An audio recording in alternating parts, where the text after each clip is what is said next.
কথা না বাড়িয়ে আমি তার সঙ্গে আপনাদের পরিচয় করিয়ে দিচ্ছি। আপনার নামটা একটু বলেন। আমার নাম শিমু। শিমু, শিমু বয়স কত আপনার? আমার বয়স 35 বছর বয়স। আপনি আমার এই অনুষ্ঠান অনেক দিন যাবৎ শুনছেন, প্রায় 5-6 বছর যাবৎ শুনছেন নিয়মিত। যখন একেবারে প্রথম দিকে শুনতেন তখন কি ভাবতেন যে এই অনুষ্ঠানে একদিন আপনি অতিথি হবেন? না, এটা ভাবতাম না, শুনতে ভালো লাগতো তাই শুনতাম। রাইট। এবং মজার কিছু ঘটনা আছে ওনার অনুষ্ঠান শোনার, যেটা আমি অনুষ্ঠান শুরুর আগে ওনার কাছ থেকে শুনছিলাম। যাই হোক, সেটা আমি আপনাদের সঙ্গে শেয়ার না করে ওনাকে বরং ফ্লোর দিতে চাই।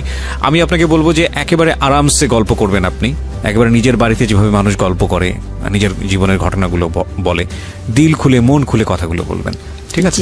জি, শুরু করুন আপনি, ছোটবেলা থেকে যেখান থেকে মনে পড়ে। আমার ফ্যামিলিতে হচ্ছে আমরা 4 ভাই 4 বোন। আমার আব্বু হচ্ছে বিজনেস করতো। জন্ম জেলা কোথায় আপনার? আমার জন্ম জেলা পিরোজপুর জেলা, মঠবাড়িয়া থানা। আচ্ছা আচ্ছা, ওকে। বাবা বিজনেস করতো ছোটবেলাতে, দেখেছেন আপনি। কয় ভাই বোন আপনারা? আমরা 8 ভাই বোন। আপনার পজিশন? আমার বড় হচ্ছে 2 ভাই 1 বোন। বড় 2 ভাই 1 বোন, আপনি 4 নাম্বার? জি, আমি 4 নাম্বার। আচ্ছা, বলেন। তো ছোটবেলা যেটা দেখতাম যে আব্বু বিজনেসের কারণে খুব একটা বাড়িতে থাকতো না, দেশের বাইরে বাইরে, মানে বাংলাদেশের মধ্যেই জেলায় জেলায় বলতে গেলে, বিশেষ করে একটুখানি ওনার বিজনেসটা বলি। ওই যে কাঠের বিজনেস ছিল, বড় বড় গাছ কেটে মানুষ দিয়ে কাটে আর কি, ওইগুলা টলার ভরে 4-5টা টলার 300 মণি 400 মণি ওইটা ঢাকায় নিয়ে আসা হতো। আচ্ছা, ঢাকায় আসা কাঠপট্টিতে ওটা দিত। আবার যাওয়ার সময় দেখা যেত মুন্সিগঞ্জ থেকে মিষ্টি কুমড়ার সময় মিষ্টি কুমড়া, গোল আলুর সময় গোল আলু, এগুলো আবার নিয়ে যেত আমাদের এলাকায় মঠবাড়িয়াতে। এইটাই ওনার বিজনেস ছিল। তো খুব বেশি বাবাকে কাছে পেতাম না, তো যতটুকু পেতাম বাবা খুব ভালোবাসতো আমাকে। কিন্তু আমি জানি না কেন আমার মাঝে মাঝে মনে হতো যে আমি মনে হয় আমার আম্মুর মেয়ে না। আমার আম্মু আমি স্কুলে যাই সেটা চাইতো না। আমি সকালবেলা মাদ্রাসায় যেতাম পড়তে, আমার খুব ভালো লাগতো। আমার আম্মু সেটাও পছন্দ করতো না। কিন্তু আমার বড় যে ভাই বোন ছিল তারা ঠিকই স্কুলে যেত, পড়াশোনা করতো, তাদের জন্য বাসায় টিচার রেখে দেওয়া হতো। কিন্তু আমার বেলা সেটা হতো না। তো তারপরে আমি কিছু অফ করিনি, আমি সে মাদ্রাসায় যেতাম, আরবি পড়তাম, নামাজ পড়তাম। আমি 7 বছর বয়সের কথা বলতেছি, তখনই আমি নামাজ পড়ি। তারপরে পড়াশোনা করি। আমাদের বাড়িটা একটু বলি, আমার বাড়িটাকে সবাই বলে বড় বাড়ি, মানে খুব বংশীয় একটা পরিবার আমাদের। আমার এক দাদা ছিলেন কারিয়ানা পাস, সেজন্য সবাই বলতো কারি সাহেব ওনাকে, উনি চাচাতো দাদা। আর সে কারণেই আমাদের বাড়িতে একটা মসজিদ আছে। এই যে চ্যানেল আইতে রোজার সময় যে মসজিদের কারুকার্য দেখায়, সেখানে আমাদের মসজিদটা সারা বাংলাদেশের মধ্যে নাকি বিশ্বের মধ্যে, আমার এটা মনে নেই, পেপার আসছিল 10 নম্বর স্থান। এটা কি আপনাদের পারিবারিক মসজিদ? পারিবারিক মসজিদ, ছোট্ট একটা মসজিদ, বাট তার কারুকার্য আনকমন, অনেক আগের। সে কারণে এটা এভাবে হাইলাইট দেখানো হয়েছে। জি, তারপরে প্রাইমারি স্কুল আমাদের বাড়ির উপরেই। তো ওই স্কুলে আবার টিচার আমার ফুফুরাই, এরকম গভর্নমেন্ট স্কুল এটা। তো স্কুলে দেখা যেত আমি খুবই একটু মানে ছেলেদের মতো আমার চলাফেরাটা ছিল। যেমন অনেক টিফিনের সময় সবাই খাবার খেত, আমি কোন গাছে আমলকি হয়েছে, কোন গাছে এটা সেটা ফল পেরে আনতাম। তো এই জন্য স্যারদের খুব বকাও খাইতাম সবসময়। তো যাই হোক, এভাবে কাটে। তো ওই যে বললাম বাবাকে খুব কম পাই। তো একটা কথা মনে পড়ে বাবার, যে সে যখন যাইতো বাড়িতে ঢাকার থেকে, তো ওই কাপড়ের খুঁতি বলতো তখন, টাকা নেওয়ার জন্য আর কি, ওইটা ভরে টাকা নিয়ে যেত। আচ্ছা, তো ওই টাকা আমাদের খাটের উপর ঢালতো, সবাই মিলে গুছাইতো আর কি, সাইজ করতো যে এটা এত নোট, এগুলো দেখতাম। তখন মনে হতো যে আমরা তো অনেক বড় লোক, আমার বাবার এত টাকা, কত টাকা হবে এটা তো বুঝতাম না, ছোট মানুষ আমি। আচ্ছা, তো এরকম। আর আমার বাবা বংশের বড় ছেলে, সেই সুবাদে তারে সবাই বড় মিয়া বলে ডাকে। আচ্ছা, তো সেই সুবাদে আমরাও খুবই সম্মান পাই, বাইরে বের হলে সবাই খুব স্নেহ করে যে বড় মেয়ের মেয়েটা। তো এরকম। তো এর মধ্যে মধ্যে আমি যখন ক্লাস 5-এ, তখন আমার বরাপুর বিয়ে হয়ে যায়। তারপরে হচ্ছে আমি যখন ক্লাস 7-এ পড়ি, তখন একদিন আমি স্কুল থেকে এসে দেখি যে বাসায় কয়েকজন লোক ড্রয়িং রুমে বসা, টুপি টুপি পরা। তখন আমার বড় বোন আমার কাছে একটা পেপারস নিয়ে যায় যে এখানে একটা সই দে। তো আমি বলি এটা কিসের সই, ওনারা কারা? তো বলে সই দিতে বলছি, সই দে, তোরা তো কিছু জানি না, লাভ আছে। আমাকে তাদের সামনেও নেয়নি, ঘরেই আমার বোন কাগজটা নিয়ে যায়, তখন আমি সই দিই। কিছুদিন পরে আমি শুনি যে আমার বিয়ে হয়ে গেছে। বিয়ে কি বা পুরো মানে ওই ছেলেটাও এখানে আসে নাই, তো কার সাথে বিয়ে হয়েছে কি আমি কিছুই জানতাম না। যেটা হয় এলাকায় এটা ছড়াই যায় যে আমার বিয়ে হয়েছে। স্কুলে গেলে সবাই বলে এই তোর নাকি বিয়ে হয়ে গেছে, তো বিয়ে কি এটাই তো আমি জানি না। তা আমি বলি যে কি বিয়ে হয়ে গেছে, কার সাথে বিয়ে হয়েছে, বিয়ে কেমনে হয়? বরাপুরে তো দেখছি দুলাভাইয়ের সাথে বিয়ে হয়েছে, তো আমি তো এরকম দেখি নাই কিছু। তো এভাবে বলি, তো একটা সময় আমি আমার আম্মুকে অনেক একটু রাগ করেই বলি যে আমার নাকি বিয়ে দিয়ে দিছো, সবাই বলে এখন আমি আর স্কুলে যেতে পারি না, আমার লজ্জা করে, জিজ্ঞেস করে তোর জামাই কেমন এই সেই। তো আম্মু বলে যে এত কথার দরকার নাই, বিয়ে হয়েছে কিনা সময় হলে বুঝাই বলবো। তখন আপনি কোন ক্লাসে পড়েন? ক্লাস 7-এ। ক্লাস 7-এ পড়েন। আচ্ছা, ছোটবেলা। তো এটা আপনাকে কিছুই বলা হয়নি, শুধু বলছে সিগনেচার করো? এরকম কিছুই হয় না, শুধু সিগনেচার। ধর্মীয় বিধান মতে এটা বিয়ে না, মানে আপনারা যদি বিয়েটাকে যদি আপনারা ধর্মীয় বিধানের জায়গা থেকে বলেন, আমাদের ধর্ম অনুসারে এটা বিয়ে হয়নি। এটা আমি ক্ষুদ্র জ্ঞানে বলছি, কিন্তু এটার মধ্যে যদি কোনো সীমাবদ্ধতা থাকে সেটার জন্য আমি ক্ষমা চেয়ে নিচ্ছি। বিশেষ করে এটার ব্যাপারে ভালো বলতে পারবেন যারা ইসলামী স্কলার তারা। আর রিলিজিয়নের জায়গার বাইরে এসে যদি আমরা লিগ্যাল জায়গা থেকে বলি তাহলে এটা একটা মারাত্মক রকমের অন্যায়, এবং লিগ্যাল জায়গা থেকে তো এটা বিয়ে হওয়ার প্রশ্নই ওঠে না। তো সেই জায়গাটা থেকে মেয়েটা যদি ক্লেইম করে যে আমার সাথে এরকম আচরণ করা হয়েছে, তাহলে পরিবারের প্রত্যেকটা সদস্য ফেঁসে যাবেন, আইনগতভাবে ফেঁসে যাবেন। এবং এই কথাগুলো আমি এই কারণেই বলছি যে বাংলাদেশের এখনও এই ধরনের ঘটনা ঘটে। প্লিজ এইসব জায়গা থেকে সাবধান থাকবেন। জি বলুন। তারপরে আম্মু তো এটার আমার কোনো ব্যাখ্যা দিত না। তো যখন আমার আব্বুকে আমি জিজ্ঞেস করি যে আব্বু বউ সাজে, শাড়ি পরে, 2জন বর বউ থাকে, তারপরে বিয়ে হয়, তো আমার বলে বিয়ে হয়েছে, তো কই এগুলা তো কিছু করেন নাই। তখন আব্বু বলে যে নাবালক যদি হয় মেয়ে, সেই ক্ষেত্রে গার্জিয়ানরাই সব, তুমি তো নাবালক, সেজন্য তোমার এগুলো হয়নি, বড় হও তখন এরকম ভাবে আবার অনুষ্ঠান করবো আমরা। তো এতটুকুই জানা হয়। তো এর মধ্যে কি হয় যে আমি যখন ক্লাস 8-এ, তখন ওই লোকের আর কি ভাই হচ্ছে চেল্লায় আসে ঢাকাতে, তো আসলে আমাকে নিয়ে যাবে ওদের দেশে। তখন যখন কোন লোকের ভাই এটা? ওই আমার হাজবেন্ডের ভাই। হাজবেন্ডের নাম কি ছিল? হাজবেন্ডের নাম ছিল জাহিদ। আচ্ছা, তো জাহিদের ভাই মানে আপনার ভাসুর? জি, আমার ভাসুর। আচ্ছা, তো উনি আর কি আসে ঢাকাতে, তো আমাকে নিয়ে যাব না সাথে। তো আমার আবার একটা অভ্যাস ছিল, এটা ভুলে গেছি বলতে, যে ছোটবেলা খুব বেড়ানের শখ, কেউ গেলি তার পিছে পিছে চলে যেতাম। আব্বু কোথাও যেতে নিলে আব্বুর পিছে, হয়তো খালি গায়ে আমি, কিন্তু দৌড় দিতাম যে আমার নিয়ে যাও। তো শুনলাম একটা দেশে যাব, নতুন একটা দেশ, ওদের বাড়ি পাবনা জেলাতে। তো আমি খুব খুশি, তো ওনার সাথে গেলাম। তো যাওয়ার পরে গ্রামে যেটা হয়, সবাই শুনছে যে আমি জাহিদের ওয়াইফ। তখন সবাই বলে যে মেয়ে, এত সুন্দর একটা মেয়ে, ওই সময় তো ছোট ছিলাম, সুন্দর ছিলাম, তো এত সুন্দর একটা মেয়ে পাগলটার সাথে কিভাবে দিল এর বাবা মা। আবার মেয়েটার একাই পাঠাই দিয়েছে, কেউ আসে নাই।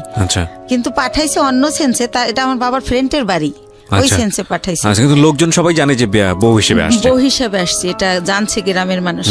তো এভাবে বলে, আমি তো সেম পুকুরে ডুবাচ্ছি, দৌড়াচ্ছি, শ্বশুর বাড়ি, তো ওইরকম বুঝতেছি না। তো ওনারে মা ডাকতে হবে, তো সেইভাবে আগে আন্টি ডাকতাম, এখন মা ডাকি শাশুড়িকে। ওটা বলে দিয়েছে যে ওনাকে মা ডাকবা? হ্যাঁ, বলে দিয়েছে। আমার আম্মু বইলা দিছে ঢাকা থেকে, তুমি আগে যখন আসতো তোমার আঙ্কেলের ওয়াইফ আন্টি বলতা, আঙ্কেল বলতা, এখন বাবা আর মা বলবা। তো আপনি জিজ্ঞেস করেননি বাবা মা কেন বলবো? ওই যে বিয়ে হয়েছে তার ছেলের সাথে। না, কিন্তু সেটা তো আপনি তখনও জানেন না। জানি বলতে, সে তো মুখে বলতো যে বিয়ে হয়েছে। ও আচ্ছা আচ্ছা, আপনিও প্রশ্ন করেননি যে ঠিক আছে বিয়ে মানে বিয়ে? ওকে, তো আমি আসলে ভাইয়া জানতো না, বুঝতেন না। জি, রাইট। তো তারপরে হচ্ছে আমি আমার শাশুড়িকে জিজ্ঞেস করি যে মা, সবাই যে বলে যে পাগলের কাছে বিয়ে দিছে, পাগলকে? তো বলে আরে ও হচ্ছে জাহিদের কথা বলে। তো আমি বলছি ওনারা সবাই পাগল বলে কেন? তো বলে ও হচ্ছে ঠিক মতো গোসল করে না, পুকুরে ডুবায়, মাঝে মাঝে খেলতে অন্য অন্য জেলায় চলে যায়, ফুটবল খেলে, তো সেজন্য সবাই পাগল বলে, মানে খুব ভালোভাবে থাকে না, অপরিষ্কার একটু থাকে। তো এইভাবে আমাকে যেটা বুঝালো, তো এইভাবে বুঝলাম, কয়েকদিন বেড়ালাম, তারপর আবার আমার আব্বু যাই নিয়ে আসলো আমাকে। তখনও জাহিদের সঙ্গে আপনার দেখা হয়নি? না, দেখা হয়নি, ওনাকে আমি দেখিনি। তো আমি জানি না উনি কই, বা আমার ওই তো কিউরিসিটিও নাই। এক্স্যাক্টলি। তো আমি আবার ঢাকা চলে আসলাম। আসার পরে আমার ওই যে মাথার মধ্যে ঢুকছে গ্রামে যে একটা পাগলের কাছে আমার বিয়ে দিছে, ওইটা আমার মাথার থেকে আর সরতেছে না। আমি পড়াশোনা করতে পারতেছি না, স্কুলে যাইতে পারতেছি না, হয়তো ক্লাসে আসি, ম্যাডাম কি বলতেছে আমি শুনি না, এরকম হয়ে যাচ্ছি, মানে কিরকম জানি।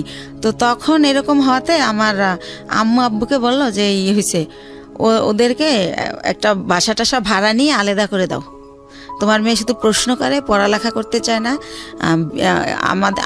আমার নাকি আমার আম্মুর নাকি ক্লাস 5 বিয়ে হয়েছিল, আমার আব্বু বড় টড় করে তারে সংসার করছে। তো আমার আম্মু বলতেছে আমারও তো ক্লাস 5 বিয়ে হয়েছে, কই আমি তো তোর মতো করিনি, তুই তো আমার চেয়ে বড়, তুই তো 7 পড়িস। তো এরকম আমার ব্যাপারগুলো কেমন জানি লাগে, আমি কি করব বুঝতে পারি না, কার সাথে শেয়ার করব তাও বুঝতে পারি না। তো একটা সময় কি করে আমার আম্মু যে হাজবেন্ড বুঝানোর জন্য নাকি আমি জানি না আমার একটা বাসা ভাড়া করে দেয়।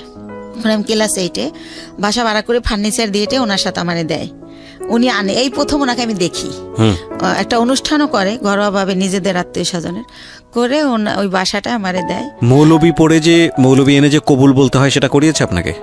না। Very interesting. ওকে। তো তারপরে যেটা হলো ওই দিন যেদিন অনুষ্ঠান করলো সেদিনও মিলাদের মতো করে করলো, হুজুর টুজুর ছিল ওনারা। তো যাই হোক, আর উনি পাগলটা ছিল কি পরে যেটা জানি গল্পে চলে আসবে, উনি সবসময় এরকম না, 24 আওয়ার্স এরকম তা না। তো উনি সকালে, আমি তো আম্মু বলছে সকালে রান্না করতে, তো রান্না করতে পারি না, তাও ডাল চাল মিলে একটু খিচুড়ির মতো করলাম। তো উনি খেয়ে অফিসে চলে গেল ওই গার্মেন্টসে।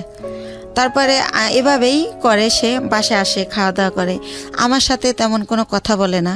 এরকম পরের রাতে আবার দেখলাম কি আমার একটা ছবির অ্যালবাম ছিল ফ্রেন্ডদের সাথে, কাজিনদের সাথে, ওইটা উনি টেনে টেনে ছেড়ে, তো ওই কাগজ ছেড়লে একটা আওয়াজ হয়, তো আমি ঘুমাই পড়ি কিন্তু ওই আওয়াজে জেগে যাই। তখন আমি বলি যে আপনি এগুলো ছেড়েন কেন, কি হয়েছে আপনার?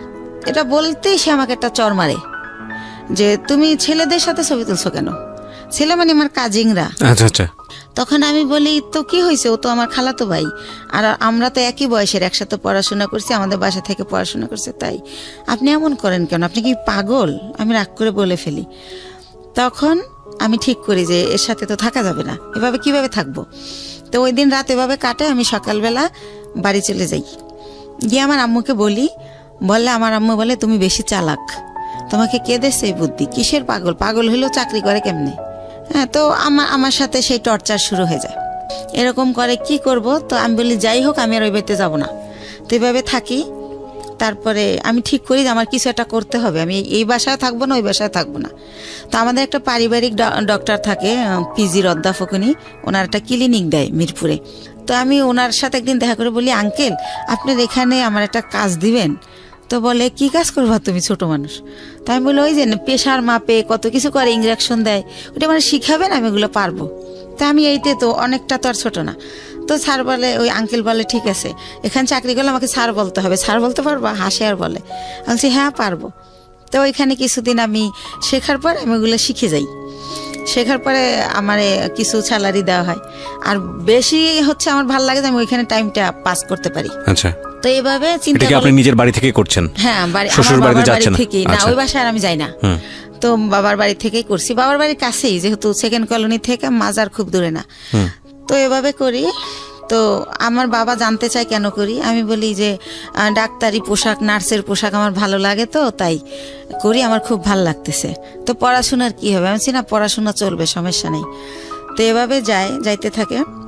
তো ওই লোকটা একেবারে অসুস্থ হয়ে পড়ে একটা সময়, মানে জাহিদ। আচ্ছা, আপনার হাজবেন্ড? হ্যাঁ, অসুস্থ হয়ে পড়লে ওনাকে অনেক জায়গায় ডাক্তার দেখানোর পর লাস্টে ওই ক্লিনিকেই ভর্তি করে। আঙ্কেলের ভর্তি করলে জিজ্ঞাসা করে আঙ্কেল যেটা কে, তখন বলে যে আমার হাজবেন্ড, মানে যার অধীনে আপনি চাকরি করছেন। জি। ওকে। তো আঙ্কেলের ক্লিনিক, আঙ্কেল ওটার মালিক আর কি। তো বলে যে ওর হাজবেন্ড। তো আঙ্কেল অবাক হয়ে যায় যে ওর আবার বিয়ে হলো কবে, আমি জানলাম না, আর এতটুকু মেয়ে বিয়ে দিয়ে দিয়েছেন, কি করছেন, এই সেই আম্মুকে অনেক প্রশ্ন করে। তো তারপরে বলতেছে উনি আবার আমার চেয়ে তো অনেক সিনিয়র, 12-14 বছরের বড়, জাহিদ। জি। তো এই জায়গাটায় হচ্ছে আঙ্কেল আমার বাবা মাকে অনেক রাগই করে, যেহেতু পারিবারিক ডক্টর, সেভাবে একটা তাদের ভালো রিলেশন। তখন আমাকে সেই বলে যে তুমি হচ্ছে পরীক্ষা দিবা, স্কুল করতে হবে না, তুমি কাজ শেখো, তোমার ভবিষ্যৎ তুমি করো, এর কন্ডিশন ভালো না, কোন সময় কি হয়ে যায় বলা যায় না, স্যার আমাকে বলে। তখন আমি স্যার ডাকা শুরু করি যখন আমি ওখানে জব শুরু করি। তো তারপরে যেটা হয় যে আমার আব্বু ওনাকে ভারতে নিয়ে যায় ট্রিটমেন্টের জন্য, যেহেতু আমাকে বিয়ে দিয়ে ফেলছে। আর আমাদের ফ্যামিলিতে 2 বিয়েটা অ্যালাউ করা হয় না, বা ডিভোর্স এটা অ্যালাউ করতে পারে না। ওই যে বললাম আমার দাদা কারিয়ানা পাস। তো ওইখানে গেলে ওনার ধরা পড়ে যে ওনার বুকের একটা হাড় ভাঙা, ওনার এই মাথার কিছু রক, ছোট ছোট রক ড্যামেজ। তো এইভাবে অনেক কিছুই ধরা পড়ে যায় বাবার কাছে। তো বাবা আয়সা যখন আমার শ্বশুরের মধ্যে মারা যায়, তো শাশুড়িকে প্রশ্ন করে যে আপনার ছেলে এত দিক দিয়ে ড্যামেজ, তারপর আমার মেয়েটাকে কেন নিলেন? আমার এত সুন্দর মেয়েটা হরিণের মতো দৌড়াতো, সেই মেয়েটাকে এরকম করলেন, এখন কি করব আমি? আর ওখানে ডক্টর বলেই দিয়েছে যে এ সম্পূর্ণ সুস্থ হবে না, কিছুদিন ভালো থাকবে, আবার এটা হবেই, এটা সম্পূর্ণ সুস্থ হওয়ার মতো না। আচ্ছা। তো এভাবে নিয়ে আসে। তো এগুলো যখন আম্মুকে আমার আব্বু বলে, তখন আমি শুনতে পারি আড়াল থেকে। তখন আমি ঠিক করি যে না, আমার নিজের পায়ে নিজে দাঁড়াতে হবে। প্রিয় শ্রোতা, আমরা ছোট্ট একটা বিরতি ছিলাম, বলুন তারপর। তো এর মধ্যে ওইখান থেকে আসার পর উনি অনেকটা ভালো হয়। ভালো হলে আবার আমার এক ভাইয়া, পরিচিত ভাইয়া, ওনার বাড়ি উজিরপুর, উনি একটা গার্মেন্টসে জব করে। তো ওইখানে ওই জাহিদ আমি দুইজনই চাকরি নেই। তো এতে মধ্যে আমি ক্লাস 9-এ উঠি। তো আমি চাকরি নেই কোয়ালিটি হিসাবে। তো আল্লাহ রহমতে আমার হয়তো আউট নলেজ একটু ভালো। আমি অনেক 3 মাসের মধ্যে আমি যখন ঢুকি আমার 8,000 টাকা স্যালারি ধরে। 3 মাস পরে আমার স্যালারি 15,000 হয়ে যায়। আমার একটা লাইনের দায়িত্ব দিয়ে দেয়, লাইন শিপ বলে ওটাকে। তো এভাবে ও জব করে, আমিও জব করতে থাকি। তো ভালো এরকম। তো ওই মালিক ওইখানে আবার 3 বাইর গার্মেন্টস। তো 3 ছাড়ই হচ্ছে আমারে এত ভালো জানে যে এক স্যার যখন আসবে না, অন্য স্যার কি করে আমি জানি বলি, এভাবে আমাকে করে আর কি, যে তুমি আমাদেরকে বলবা। তো এভাবে স্যাররা আমারে এক্সট্রা কিছু টাকা দেয়, এমনিতেই, আমি চাই না, দেয়। আর আমি খুব কর্মঠ, খুব মন দিয়ে কাজ করি, এটা তাদের চোখে পড়ে। বা ডে বাই ডে আমি এত ইমপ্রুভ করি যে যারা 3 বছর চাকরি করে এত উন্নতি করে নাই। তো এভাবে স্যাররা খুবই ভালোবাসে আমাকে। তো এর মধ্যেই হচ্ছে আমার বেতন মোটামুটি 20,000-এর উপরে হয়ে যায়, এক্সট্রা টাকা নিয়ে, ওভার টাইম নিয়ে। এর মধ্যে ওই লোকটা আবার অসুস্থ হয়ে যায়, এমন অসুস্থ যে একদম হলুদ হয়ে যায়, একদম খারাপ অবস্থা হয়ে যায়। তো তখন আমার বাড়িতে নিয়ে যায় ওই মিরপুরে, নিয়ে আমার মা বোনেরা লতা পাতা জন্ডিস হিসাবে রস করে খাওয়ানো, ডাক্তার দেখানো, এগুলো করতে থাকে।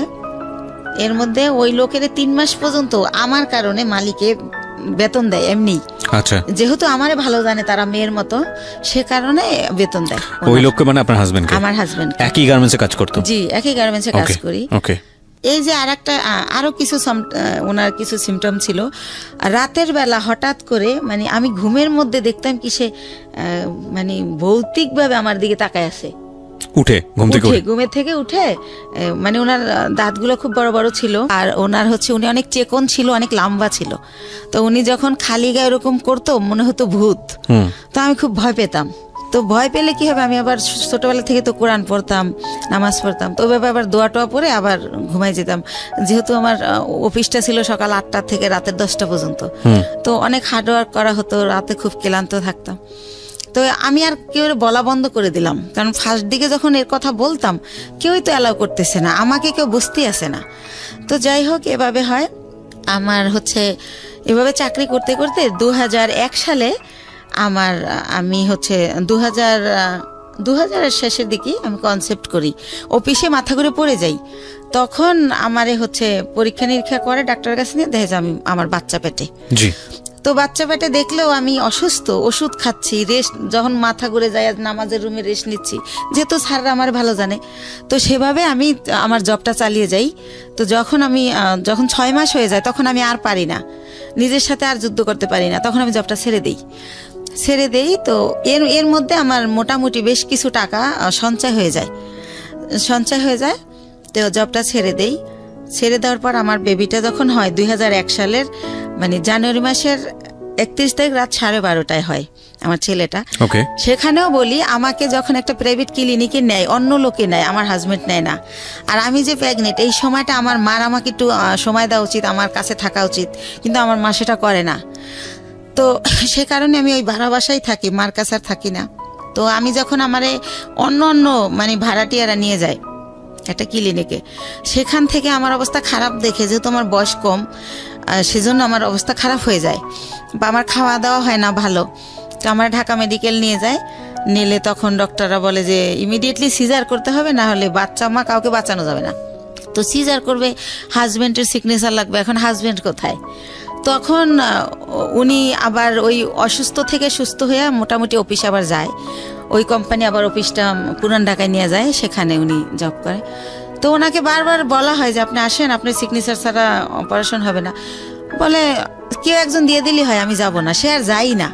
তো এক পর্যায়ে আমার যে এক ভাইয়া, ওই যে বললাম যে আগে জব করতাম একসাথে, ওই ভাইয়াটা হাজবেন্ডের জায়গায় সিগনেচার করে। তো আমার সিজারে আমার ছেলেটা হয়। আপনার ছবি দেখাবো না, আমি নিয়ে আসছি মাশাল্লাহ। তো আমার ছেলেটা ডক্টর হচ্ছে এভাবে পা ধরে ঝুলায় বেডে গিয়া, যখন আমার বেডে দেওয়া হয়, আমার যখন সেন্স ফেরে, তখন বলে যে আপনার ছেলেটা অনেক মেধাবী হবে, আমি এত বছর এই জবে আছি, এরকম খুবই কিউট, খুবই স্বাস্থ্যসম্মত হয় বেবিটা, তো ওরে ডাক্তারি পড়াবেন, আমার রিকোয়েস্ট রইল। এভাবে বলে কথা বলতে বলতে। তো হসপিটালে আমি 10 দিন থাকি। ওখানে রাখা হয় 7 দিন, কিন্তু যেহেতু আমি ছোট, তার মধ্যে সিজার হয়, এই জন্য 10 দিন রাখে। তো এর মধ্যে কি হয়, আমার মা যেদিন আমার সিজার হয় তার পরের দিন আমার মার বাসার একটা কাজের মেয়েকে পাঠিয়ে দেয়, কিন্তু আমার মা যায় না। তো কাজের মেয়েকে জিজ্ঞেস করি, লাখি আম্মু আসলো না? বলে যে তার শরীর ভালো না, জ্বর। তো লাখি আমার সাথে থাকে হসপিটালে। আর একটা বুয়া। বাচ্চার বয়স কত? না, আমার বাচ্চা তো মাত্র হলো, আমি হসপিটালে। ওকে, ঠিক আছে। তো আমার হসপিটালে তো একটা, আমি তো সিজারের, আমি তো বাচ্চার কিছু করতে পারবো না, সেজন্য এই খবর পেয়ে আমার মা লাখিকে পাঠায়, কিন্তু মা যায় না। তো 10 দিন পর আমার এই লাখি সহই আমার বাড়িতে নিয়ে যায়, আমার বাসায় নিয়ে যায়। তারপর আমার মা দেখতে আসে আমাকে। তখন আমি অনেক কান্না করে জিজ্ঞেস করি যে মা, তুমি কি সত্যি আমার মা? আমি হসপিটালে রইলাম, এত কষ্ট করলাম, তুমি আমার দেখতে আসলা না, এখন আসছো কেন? কয়, আয়সা কি অন্যায় করে ফেলছি? একটু পরেই চলে যাব, আসছি তোমার বাচ্চার চুল কামাইতে হবে তাই।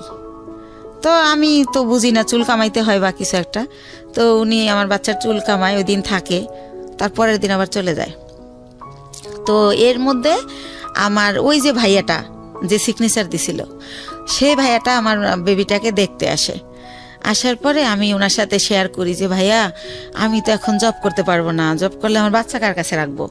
তাহলে আমার তো কিছু টাকা আছে, আপনি কি আমার টাকাটা নিয়ে কোনো ব্যবসা করতে পারেন, এরকম যে আপনিও ব্যবসাটা করলেন, আমারে কিছু দিলেন যাতে আমি চলতে পারি বাচ্চা নিয়ে। তো উনি আমার সবই জানে, আমার কষ্টের কথা। তো বলে আচ্ছা দেখা যাক কি করা যায়। তো উনি আবার 1 সপ্তাহ পরে আয়সা বলে, শিমু একটা ব্যবসা খুঁজে বের করছি। কি? এক্সেসরিজ ব্যবসা, গার্মেন্টসের মাল কিনে আমরা গার্মেন্টসে দিব। তো আমি তো বুঝি না এক্সেসরিজটা। তো উনি আমার বুঝাই বলে যে পলিথিন, কার্টন, লেবেল, হ্যান্ডটেক, এইসব। তো কত টাকা লাগবে ভাইয়া? তো বলে তোর কাছে কত টাকা আছে সেটা বল। তাই আমি বলি আমার কাছে মনে হয় 60-70 হাজার টাকা আছে, এটা হবে? তো বলে যে হ্যাঁ, এটা দিয়েই শুরু করি, প্রথম দেখি কি হয়। তো আল্লাহ রহমতে উনি শুরু করলে প্রায় আমার খরচও চালায়। এরপরে উনি 6 মাস পরে বলে যে প্রায় আমাদের পুঁজি হয়ে গেছে 3 লাখ টাকার মতো 6 মাসের মধ্যে। তো অনেক ভালো লাভ। তো তখন বলে যে আরও টাকা ইনভেস্ট করলে ভালো হতো। তো আমার বাবার দেওয়া কিছু গয়না থাকে আমার, সেই গয়নাগুলো আমি বিক্রি করে আরও টাকা ওইখানে ঢুকাই। তো এরকম করতে করতে আমার বাচ্চাটা, মানে আমার ছেলেটার বয়স হয়ে যায় 2 বছর। 2 বছর, ওকে, 2 বছর হয়ে যায়। তো আল্লাহর রহমতে ভালোই আছি, ভালোই চলতেছি, ব্যবসা খুব ভালো হচ্ছে।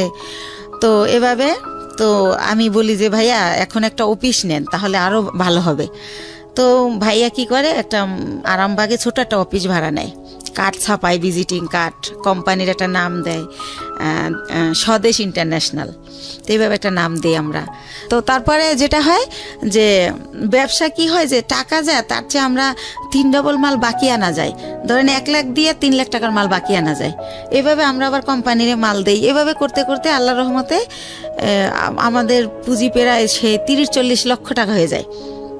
যেহেতু আমরা কম পুঁজি খাটাই ভালো ব্যবসা করতেছি, যেহেতু আমাদের লেনদেন ভালো। এর মধ্যে আমাদের 3টা কর্মচারী নিয়ে নেয় ভাইয়া, একটার নাম স্বপন, একটা বাপ্পি আর একটা রেজা। তো এভাবে ভালো ব্যবসা চলতেছে। তো আমার ছেলেটা 2 বছর যখন হয়, ও একা পেন্সিল খাতা দিয়ে বসাই দিয়ে খেলতে দেখি যে ও সরোয়া লিখে ফেলে। এভাবে তো দেখি যে আব্বু এরকম করো, তো লেখে। তো তখন আর ওরে আমি বলি আমার ভাইয়াকে যে ভাইয়া ওরে না স্কুলে দিয়ে দেই, কিন্ডারগার্টেনে, ও তো লেখা শিখে গেছে। কয় দূর হবো, এত তাড়াতাড়ি না। তো এরকম করতে করতে আমাদের বাসায় একটা ম্যাডাম বাড়া থাকে পাশের ফ্ল্যাটে। তো ম্যাডামকে বলি, ম্যাডাম কয় ওর পরীক্ষা দেওয়া লাগবে না, এমনি নিয়ে যায় নাইসেন, ভালো হবে, এতে ওর শেখা হলো, সামনের বছর ভর্তি করবেন। তো এইভাবে নিয়ে যেতাম, আসতাম, ফিটার নিয়ে যেতাম ব্যাগে করে, ওর ফিটার খাওয়াতাম টিফিনে। তো এভাবে ওরা সবাই আদর করে। ওর নাম হীরামণি। তো ওর নাম হীরা, তো আদর করে সবাই হীরামণি ডাকে। তো এরকম একটা পজিশনে আমার বাবা শোনে যে আসলে আমার বেশ কিছু টাকা হয়েছে, আমি ভালো বিজনেস হচ্ছে আমার, আমি খুব ভালো আছি। তো আমার বাবা আমাকে বলে কি যে ওই যে কারি দাদু, সেই দাদু মারা গেছে, দাদুর ছেলেরা সব আমেরিকায় সেটেল, তো তাদের কিছু জমি বিক্রি করে চলে যাবে, একেবারেই কম দামে দিয়ে দিবে যদি নিজেরা নেয় যারা বেলাডের। তো আমার বাবা আমাকে বলে যে হচ্ছে এরকম জমি বিক্রি করবে, তো তুমি কি কিনবা?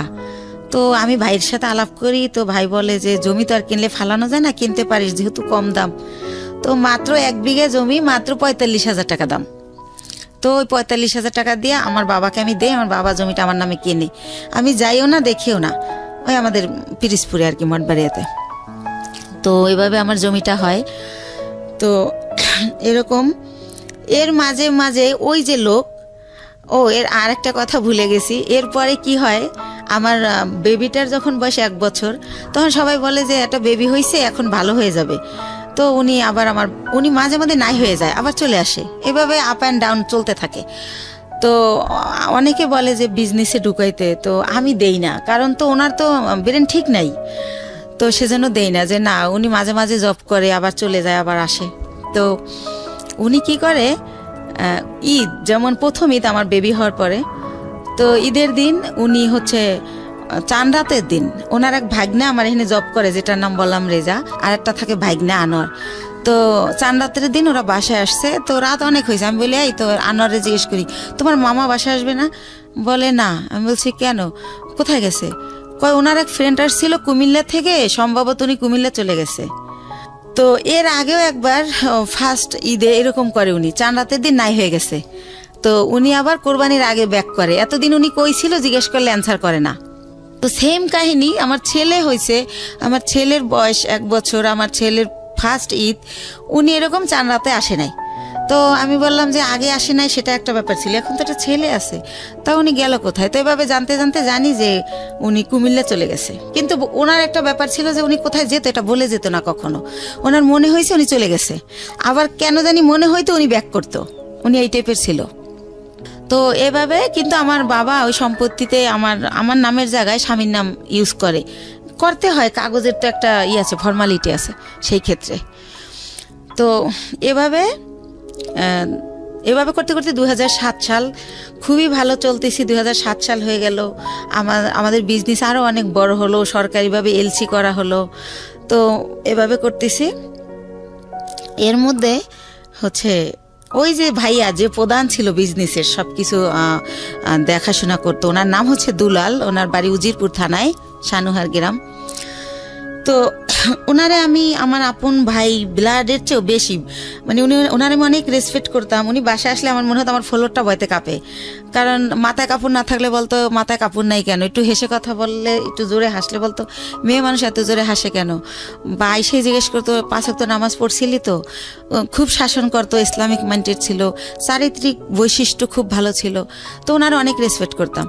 তো উনি ছিল আমার সবকিছু। কোথায় কি আমি তো আর অত বুঝি না, মেয়ে মানুষ, বিজনেসটা উনি করতো, কিন্তু টাকা পয়সা যখন শর্ট পড়তো আমি ফ্রেন্ড সার্কেল দাঁড় করতাম, এরকম করে দিতাম, আবার ব্যাংক লোন করতাম, এরকম ভাবে চলতো। কখনো গহনা বিক্রি করতাম, এরকম চলতো। তো ভালোই। এর মধ্যে হচ্ছে 2007-এর দিকে উনি ফেরত আসলো ইভেন্ট, তখন আমি ওনাকে কোনোভাবেই রাখবো না। তো আমার বাবা মা সবাই বলল যে হচ্ছে শেষবারের মতো দেখো, এরপরে যদি চলে যায় তাহলে আর আমরাই ওনাকে কোনোভাবে আর অ্যালাউ করবো না। তো সেবার উনি 3 মাস ছিল। আচ্ছা, 3 মাস কোথায় যেত আপনি জানতেন না? না না না, একদমই জানতেন না। ওনার বাবা মাও জানতো না, উনি যখন বিয়ের আগে ভাবে নাই হইতো, আচ্ছা, জানতো না উনি কোথায় যায়। তো যখন হচ্ছে 3 মাস ছিল, এবার 3 মাস থাকার পরে উনি আবার নাই হয়ে চলে যায়। তো তারপরে হচ্ছে কি, উনি যখন চলে যায় এই 3 মাস থেকে এই লাস্ট, ওনার পাটার আসবে না, এরপর আমি অন্য ইয়েতে যাব। তো উনি যখন চলে যায় তখন আমার আবার বেবি পেটে চলে আসে, সেকেন্ড বেবি। কিন্তু একটা কথা ভাইয়া বলে রাখি, মানে হাজবেন্ড ওয়াইফ এক জায়গায় যাওয়া, হাজবেন্ড ওয়াইফ কথা বলা, একসাথে খাওয়া, ওনার সাথে আমার এটা কোনোদিনও ছিল না। কিন্তু কি হতো, উনি আসলে ঘুমাতো আলাদা রুমে, কিন্তু হয়তো বা সকাল আজানের পরে বা আজানের আগে কোনো একটা টাইমে আমি ফিল করতাম যে উনি আমার বেডে আসছে। মানে হঠাৎ করে আচমকা শারীরিক সম্পর্ক? হ্যাঁ, হঠাৎ করে আসতো, উনি আমার সাথে ঘুমাতো না, আসতো, আমি টের পাইতাম। অনেক সময় আমি এমনও হয়েছে যে ওনাকে আমি মেরেছি। হঠাৎ করে তুমি কেন আসলে? আমি ঘুমাইছি, বাচ্চাকে ঘুম পাড়িয়ে, বা আমার শরীর খারাপ, হঠাৎ করে ঘুমের মধ্যে তো আমার খারাপ লাগতো, আমি ধাক্কা টাক্কা দিতাম এভাবে। তো এভাবে উনি ওনার সাথে আমার রিলেশনটা শারীরিক যেটা বলেন এতটুকুই ছিল, এর বাইরে কিছু ছিল না। ভালো মন্দ কোনো কথা বলা ছিল না, কোনো দিনও ছিল না এটা। জি, সেকেন্ড বেবি আসলো। হ্যাঁ, সেকেন্ড বেবি আসলো। তো এখন আমি তো সেকেন্ড বেবি নেব না, কারণ আমি ফার্স্ট বেবির কারণেই আমি আমার জবটা ছেড়ে দিয়েছি, বিজনেসটাও মানুষ করতেছে। সেই ফার্স্ট বেবিরে আমি স্কুলে নিয়ে যাচ্ছি, আনতেছি, ওরে গান আবৃত্তি অভিনয় শিখাচ্ছি, বিভিন্ন সাবজেক্টে দিচ্ছি যে ও ভালো কিছু করবে। ও ছোটোবেলা দিয়ে একা একা আসিফের গান করে 3 বছর বয়সে, তখন আর আমি 4 বছর বয়সে গানের স্কুলে দিয়ে দিই, গ্যান্ডারিয়া কিশালয় কচিকাচার মেলা, খুব ভালো একটা স্কুল ওটা, সাংস্কৃতিক। তো যাই হোক, ওরে নিয়ে আমি খুব বিজি, আমি তো বেবি নেব না। তো এখন বেবি মানে নষ্ট করার জন্য অনেক জায়গায় যাই, কেউ নষ্ট করতে পারে না, নষ্ট করে না। যে আপনার সিজারের বেবি এমআর করলে আপনার ইনফেকশন হতে পারে, বিভিন্ন রকম ভয় দেখায়। তো তারপরে আমি হোমিও কিছু ওষুধ খাই, কেউ বলে কাঁচা আনারস খেলে নষ্ট হবে। তো যাই হোক, কোনোভাবে আমার বেবিটা নষ্ট হয় না, থেকেই যায়। থেকে যাওয়ার পরে ঠিক আছে, সেকেন্ড বেবি পেটে। তো এভাবে সেকেন্ড বেবিটা হয় 8 দিনে। ওই টাইমটাতে আমি অনেক অসুস্থ থাকি, এতটা অসুস্থ, 8 দিনে আমার 2 মাস থাকতে হয় হসপিটালে। তো ওই টাইমটাতে 2 মাস আমি যখন থাকি, ওই যে আমার ভাইয়া, সে আমার ব্যবসার টাকা দিয়ে তার ভাইকে বিয়ে করায়, তার বোনকে বিয়ে দেয়। এরকম করতে করতে আমি, আমার কর্মচারী যারা, তারা আমাকে জানায় যে ম্যাডাম, আপনার কিন্তু ঘরের ইন্দুরে বান কাটতেছে, আপনি কিন্তু শেষ হয়ে যাচ্ছে সব, টেরও পান না আপনি। তো আমি বুঝি না, ইনডাইরেক্টলি বলা এত কথা আমি বুঝি না। এই ভাইটা কে ছিল আপনার? ওই যে আমার যে বিজনেস করতো, টাকাগুলো আমি দিতাম, বাট সে বিজনেসটা আপন ভাই তো না। না না, তাহলে উনি আমাকে বোন ডাকছিল, আর আমার বড় ভাইয়ের নামে ওনার নাম। ওকে, সেই সুবাদে ওনার আমি ভাই বলি। ঠিক আছে। তো এইভাবে, তো আমি এগুলো শুনলে ওনার আমি এত বিলিভ করি যে এত বছর সে আমার বিজনেসটা, সে 60,000 টাকা পুঁজি থেকে আল্লাহ রহমতে এখন 40-50 লক্ষ টাকার বিজনেস, সে যদি আমার ভালোই না বাসতো এটা তো হতো না। আর আমার ছেলেটাকে প্রচণ্ড রকম ভালোবাসে, মানে সে ডিউটিতে থাকলেও বারবার ফোন দিয়ে জিজ্ঞেস করে। এর মাঝে যখন ফোন বের হয়, সে আমার ফোন কিনে দেয় আমার ছেলের খবর নেওয়ার জন্য, আমি ফোন ইউজ করি, এরকম অনেক কিছু হয়ে যায়। তো যাই হোক, একটা সময় কি হয় যে 2011 সালের দিকে সে আমার শুধু বলতে থাকে আমার বিজনেসে লস, সিগনেট তোমার টাকা মেরে দিছে, অমুক জায়গায় এত লাখ টাকা, অমুক জায়গায় 7 লাখ 3 লাখ, এগুলো বলে। আমি যে ফ্ল্যাট ভাড়া দিব, সে আমার ভাড়াও ঠিক মতো দিতে পারতেছে না। আচ্ছা, এর কারণ হচ্ছে যে সে টাকাগুলো অন্যদিকে খরচ করতেছে। এর মধ্যে আমি বাপ্পির কাছে জানতে পারি সে গুলশান বনানীতে একটা ফ্ল্যাট কিনে ফেলে। প্রিয় শ্রোতা, আমরা ছোট্ট একটা বিরতি নেব, আর এই ফাঁকে আপনাদেরকে বলে নেই, ঢাকা এফএম এর পেজটিতে আপনারা আসতে পারেন। আমাদের পেজটির ঠিকানা www.facebook.com/ILoveDhakaFM, ILoveDhakaFM। প্লিজ পেজটিতে লাইক দিয়ে কানেক্টেড থাকবেন। ওকে, ছোট্ট একটা বিরতি। আমি ছিলাম, বলুন তারপর। আমার যত টাকা থাকে ওটা দিয়ে উনি ফ্ল্যাট কিনে ফেলার কারণে আমার ব্যবসার পুঁজি শেষ হয়ে যায়, কিন্তু উনি আমার সেটা বলে না। তো এর মধ্যে বাপ্পি যখন বলে, ওনার আমি যখন জিজ্ঞেস করি যে ভাই, ওনার আমি ভাই বলেই ডাকতাম, আর উনি আমার ভাই ভাইকেই কথা বলতো। তো ভাই, একটা সত্যি কথা বলবেন, একজনকে শুনলাম আপনি নাকি আমাদের জন্য একটা ফ্ল্যাট কিনছেন।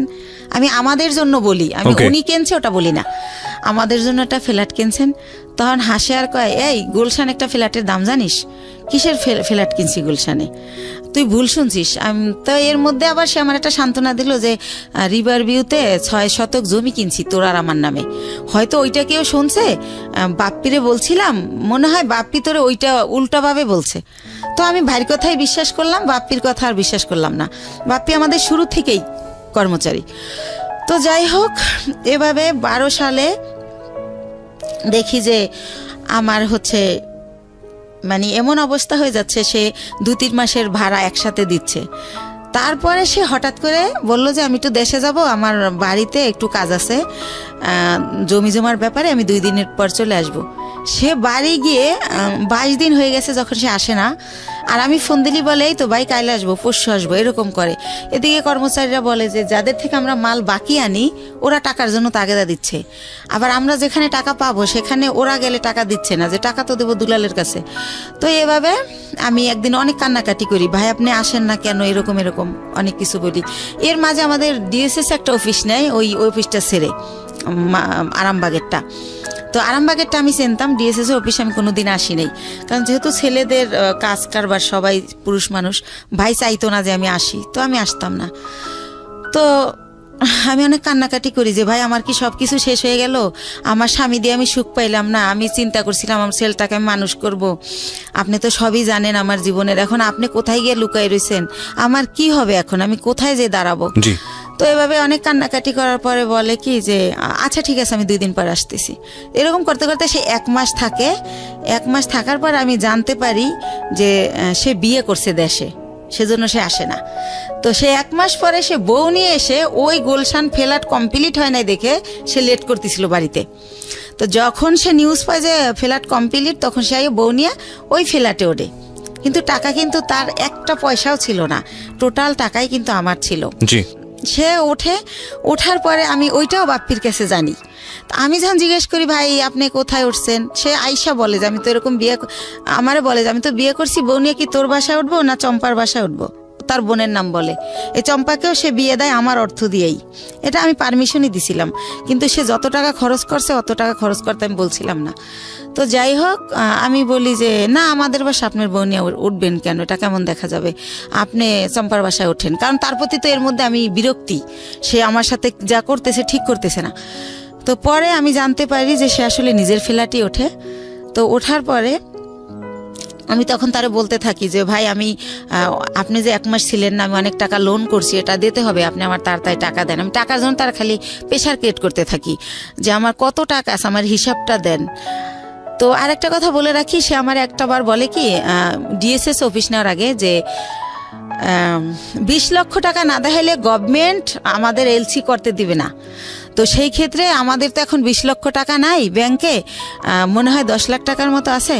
তো ব্যাংক এশিয়াতে চম্পার একটা অ্যাকাউন্ট আছে, ওর 10 লাখ টাকা আছে। তা আমাদের টাকাটা ওর অ্যাকাউন্টে ওরে দিয়ে জমা দেওয়াই, তাহলে 20 লাখ টাকা দেখাইলে আমাদের এলসি দেবে, তাহলে আমাদের ব্যবসাটা অনেক বড় হবে, আমাদের খুব রিসেন্টলি তোদের আমি ঢাকায় ফ্ল্যাট কিনে দেবো, এইভাবে বলে। তো বলার পরে আমি আমার নামে থাকে ওই যে 10 লাখ টাকা থাকে ওটা আমার নামে থাকে। তো ওইটা আমি উঠাই দিলে ওইটা উনি চম্পার অ্যাকাউন্টে দেয়, উনিও হয়তো শুনবে এটা।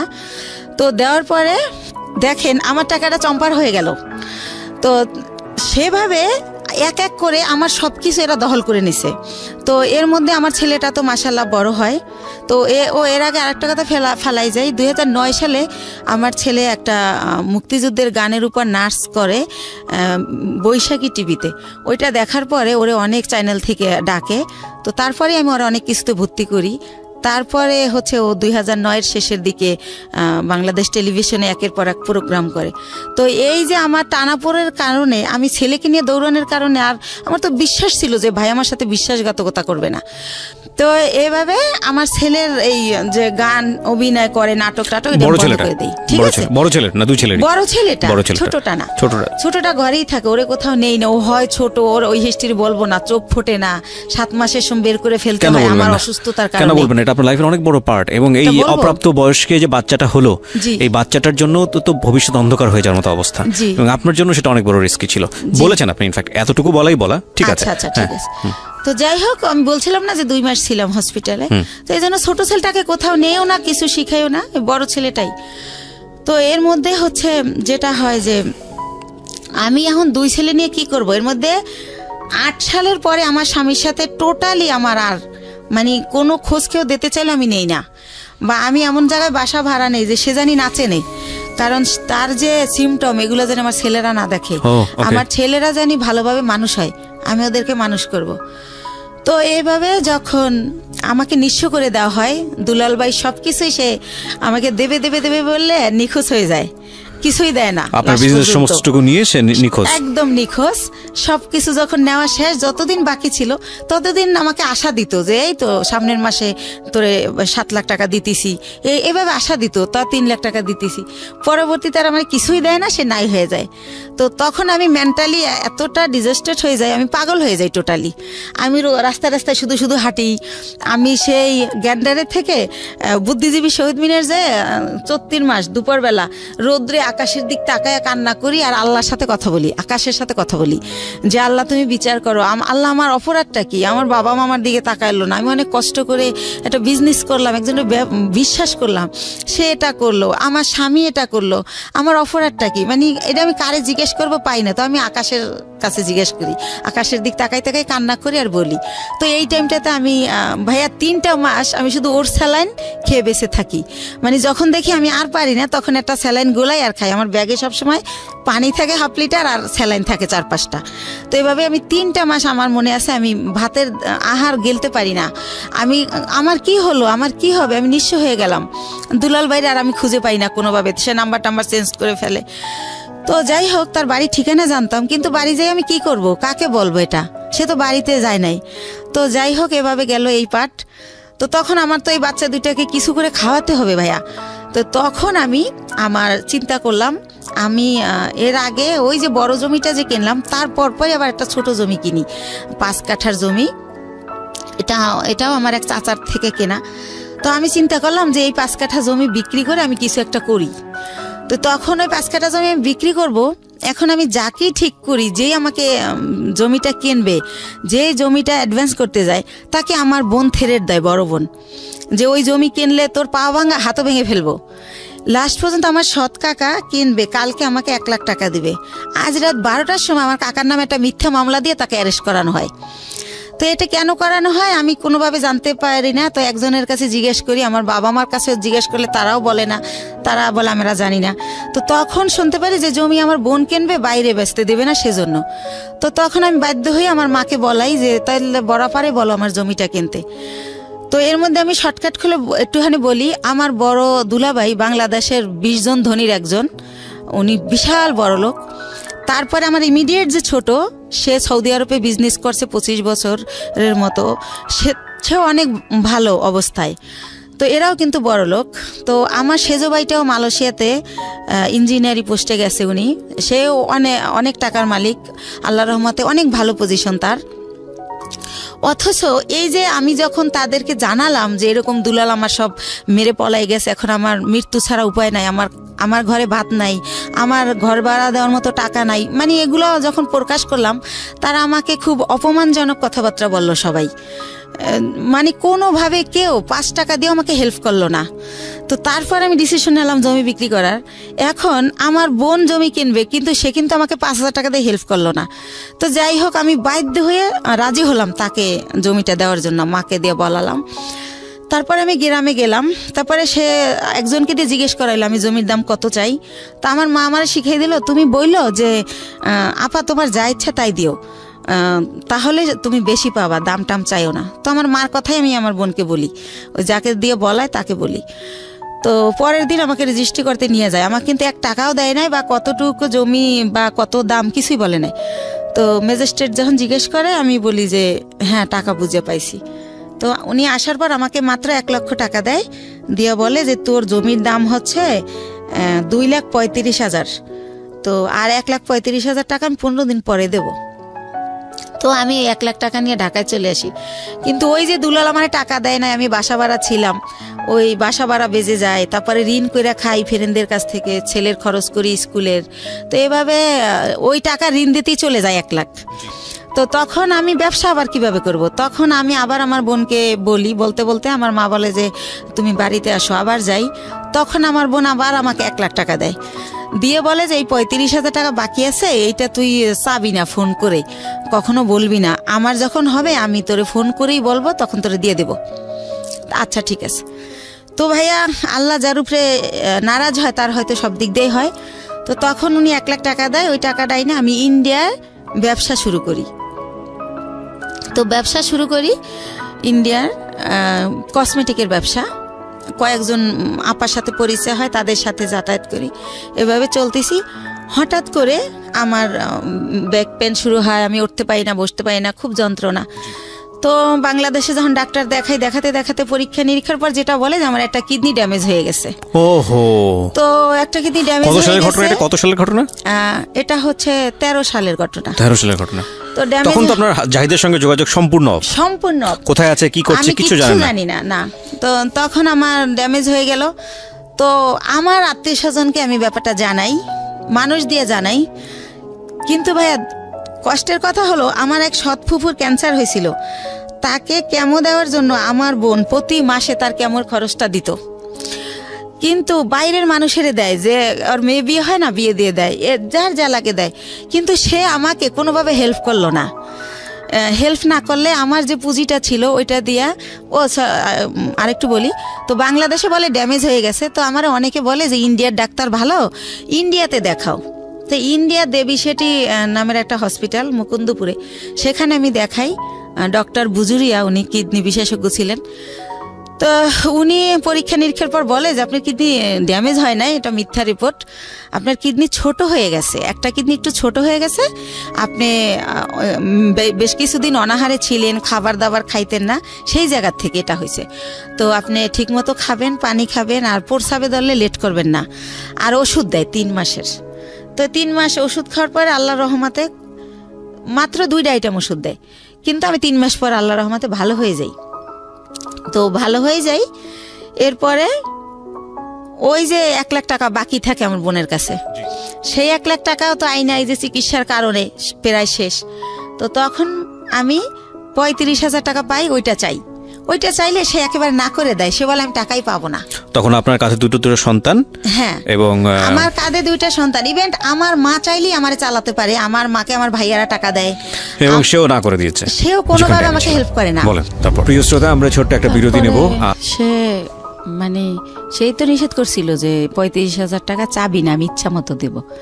অথচ আমি যখন 6 মাস পরে আমার চলতেছে না, তখন চাই, তখন সে অস্বীকার করে। আর একটা কথা ভাইয়া, সে হচ্ছে বাইরে আমার এই জমিটা যারা কিনতে চাইছে তারা 5 লাখ টাকা দিতে চাইছে, 5 কাঠা 5 লাখ, কিন্তু আমার দিবে 2,35,000। তারপরও আবার এই 35,000 টাকা সে না স্বীকার জান। আমি বলি, আপা তুমি তো মিথ্যা বলো না, মনে হয় ভুলে গেছো, মনে নাই, একটু মনে করে দেখো। সে আমারে অখাদ্য ভাষায় গালাগালি করে, ওই টাকাটা আর দিলই না। তো এভাবে যায়। আর একটা কথা ভাইয়া, সে তারা মনে হয় নাম কিনে শববরাতের পরে টেরাক বইরা গ্রামে গ্রামে কাপড় লুঙ্গি সবাইকে দেয় প্রতি বছর।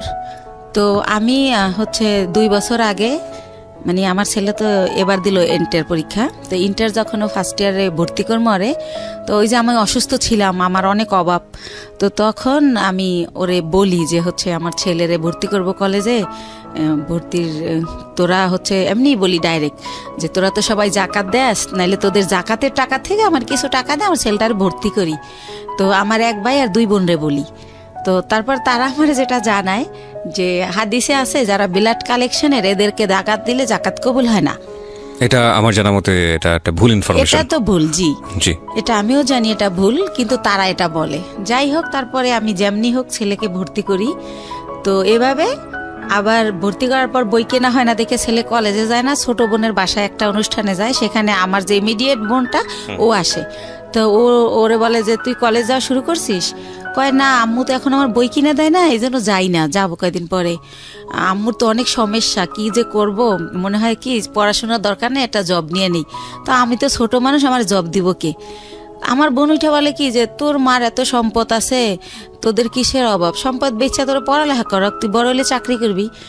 এত সম্পদ নাই ভাইয়া, মাত্র ওই যে বলছিলাম আপনারা যে 1 বিঘা জমি কিনছিলাম 45,000 টাকায়, ওইটা এখন হয়তো 15-20 লাখ টাকা দাম উঠছে বাইরে, কিন্তু আত্মীয়রা কিনলে আবার দিব অর্ধেক দাম। তো এছাড়া আর নাই। তো এটা বলে আমার ছেলে খুবই কষ্ট পায়। তারপর আমার বাসায় এসে বলে যে আমরা যদি না খাই মারাও যাই, বা তুমি যদি বিনা চিকিৎসায় মারা যাও, রাস্তায় আমি ভিক্ষা করব, কিন্তু তোমার পরিবারের কাছে আর কিছু বইল না। তোমার বোন আমাকে এই কথা বলছে। আমার ছেলে অনেক কষ্ট পাইয়া বলে। তখন আমি বলি থাক, এগুলো মনে থাকবে, তুমি যদি কখনো বড় হও মনে রাখবা যে কে কি করছিল। তো এভাবে গেল। তো আমার হচ্ছে এই হচ্ছে আমার বোনদের অবস্থা। ইভেন্ট তারা কোরবানি দেয়, আমার বড় বোন। এটা সবার জানা উচিত যে আসলে এরকম হয় না কি বোন বা ভাই বা পরিবার। আমার বড় বোন যেহেতু আমার বাবার দেশে অনেক জমি তার কেনা, সে কারণে সে কিছুদিন থাকে বরিশাল, কিছুদিন থাকে ঢাকায়ও তার বাড়ি। তো সে ঢাকায় একটা গরু কোরবানি দেয়, একটা দেয় হচ্ছে আমার বাবার বাড়িতে, একটা দেয় আমার গ্রামের এক কিনারে হচ্ছে একটা হাই স্কুলে বিলিয়ে দেয়। অথচ আমি আপন বোন, আমারই কিন্তু 2 কেজি গোশ দেয় না যে আমার বাচ্চারা কি খাবে। বা এই যে গ্রামে বইরা ট্রাক বইরা কাপড় দেয়, কোনো সময় বলে না 2000 টাকা দিলাম তোর 2 ছেলেরে 2টা শার্ট কিনে দিস। কখন এটা তারা করে না, এই হেল্পটু তারা করে না। আমার অনেক কষ্ট, তো এই জন্য তাদের কাছ থেকে আমি একেবারেই দূরে আছি, কথাবার্তা বলি না। আর একটা কথা বলি, 3 বছর আগে একবার ঈদে দেশে গেছি, তো লঞ্চ স্টিমারে আমরা আসি, তো ঈদের সময় খুব ভিড় থাকে, আর ওই সময় কেবিনে অনেক বেশি ভাড়া নেয়, তো একটু কমলে ভিড় আসবো। তা আমি শুনি আমার মা কাজের মেয়েকে বলে, আমার বাড়িতে সবাই কাজের মেয়েরা কাজ করে, আমার মা বোঝে নাই যে আমি পিছনে, কাজের মেয়েকে বলে একটু কষ্ট করে কর, কি করবি। আমি ভাবছি আসছে 2 দিনের জন্য, 15 দিন হয়ে গেছে এখনো যায় না, আল্লাহই জানে কবে যাবে। মানে আপনার মা এটা বলছে? আমার মা বলে আমি 2 ছেলেকে নিয়ে বেড়াতে গেছি সেজন্য, তো আমি যে ভিড়ের জন্য ছেলেকে নিয়ে রিস্ক, যদি লঞ্চ ডুবে যায় সেজন্য আসতেছি না। কিন্তু আমার মা কাজের মেয়েকে এই কথা বলে, আমি নিজের কানে শুনি। তো এইটা শোনার পরেই আমি বলি যে রওনা করি, যে আমি বাবা চলো আমরা এখন চলে যাব। তো আমার আব্বু বলে যে এখন তো লঞ্চের টাইমও না, স্টিমার টাইম নেই, কিসে যাবা? তো আমি বলি আমি বাসে যাবো। কয় বাসের টিকিট আগে কাটতে হয়। আমি কই হাইটে যাবো ঢাকা। তো যাই হোক, আমার আব্বা আটকায় যে কাল সকালে যাও। তো পরের দিন আর কি ঢাকা চলে আসি। তো যাই হোক এইভাবে গেল। এখন যেটা আসি সেটা হচ্ছে, আমি তো তারপরে কি করব, আমার ওইভাবে আমি কিছু এনজিও থেকে ওই যে লোন দেয় আর কি, ওই এনজিও থেকে আশা বেরাক, ওইখান থেকে। এর মধ্যে আপনার হাজবেন্ডের সাথে কোনো যোগাযোগ নাই? একদম পুরো কোনো যোগাযোগ নেই। ওকে। বা সে যে তার যে বাচ্চা আছে তার খবরও সে নেয় না, কোনোভাবেই না। তো আমি লোন তুলে তো ব্যবসা শুরু করি, কসমেটিক্সের ব্যবসা ইন্ডিয়া থেকে আইনা দোকানে দোকানে দেই, কিছু লাভ থাকে, ভালোই থাকে, চলতে পারি বাচ্চাদের নিয়ে। তো এভাবে এই ব্যবসা করতে থাকি। তো একা একা মাসে একবার ছেলেকে নিয়ে যাই, একবার আমি একা যাই, যেহেতু ছেলে পড়াশোনা করে, ছেলের তো সবসময় নেওয়া যায় না। তো এভাবে চলতেছি ভাইয়া, লোন টোন তুলে ব্যবসা করতেছি।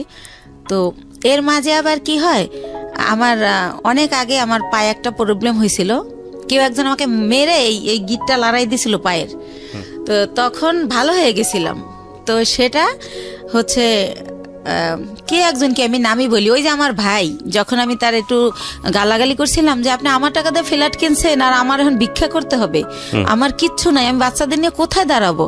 তো তখন সে আমারে খুব বাজেভাবে বকে, তখন আমিও তারে একটু রাব বিহেভ করি, তখন সে আমারে মারে, আমারে চেহার দিয়ে বাড়ি দিতে নেয়। তখন আমি পড়ে যাই, পড়ে গেলে আমার পাও ধরে মোচড় দেয়, তখন আমার এই গিটটা সরে যায়।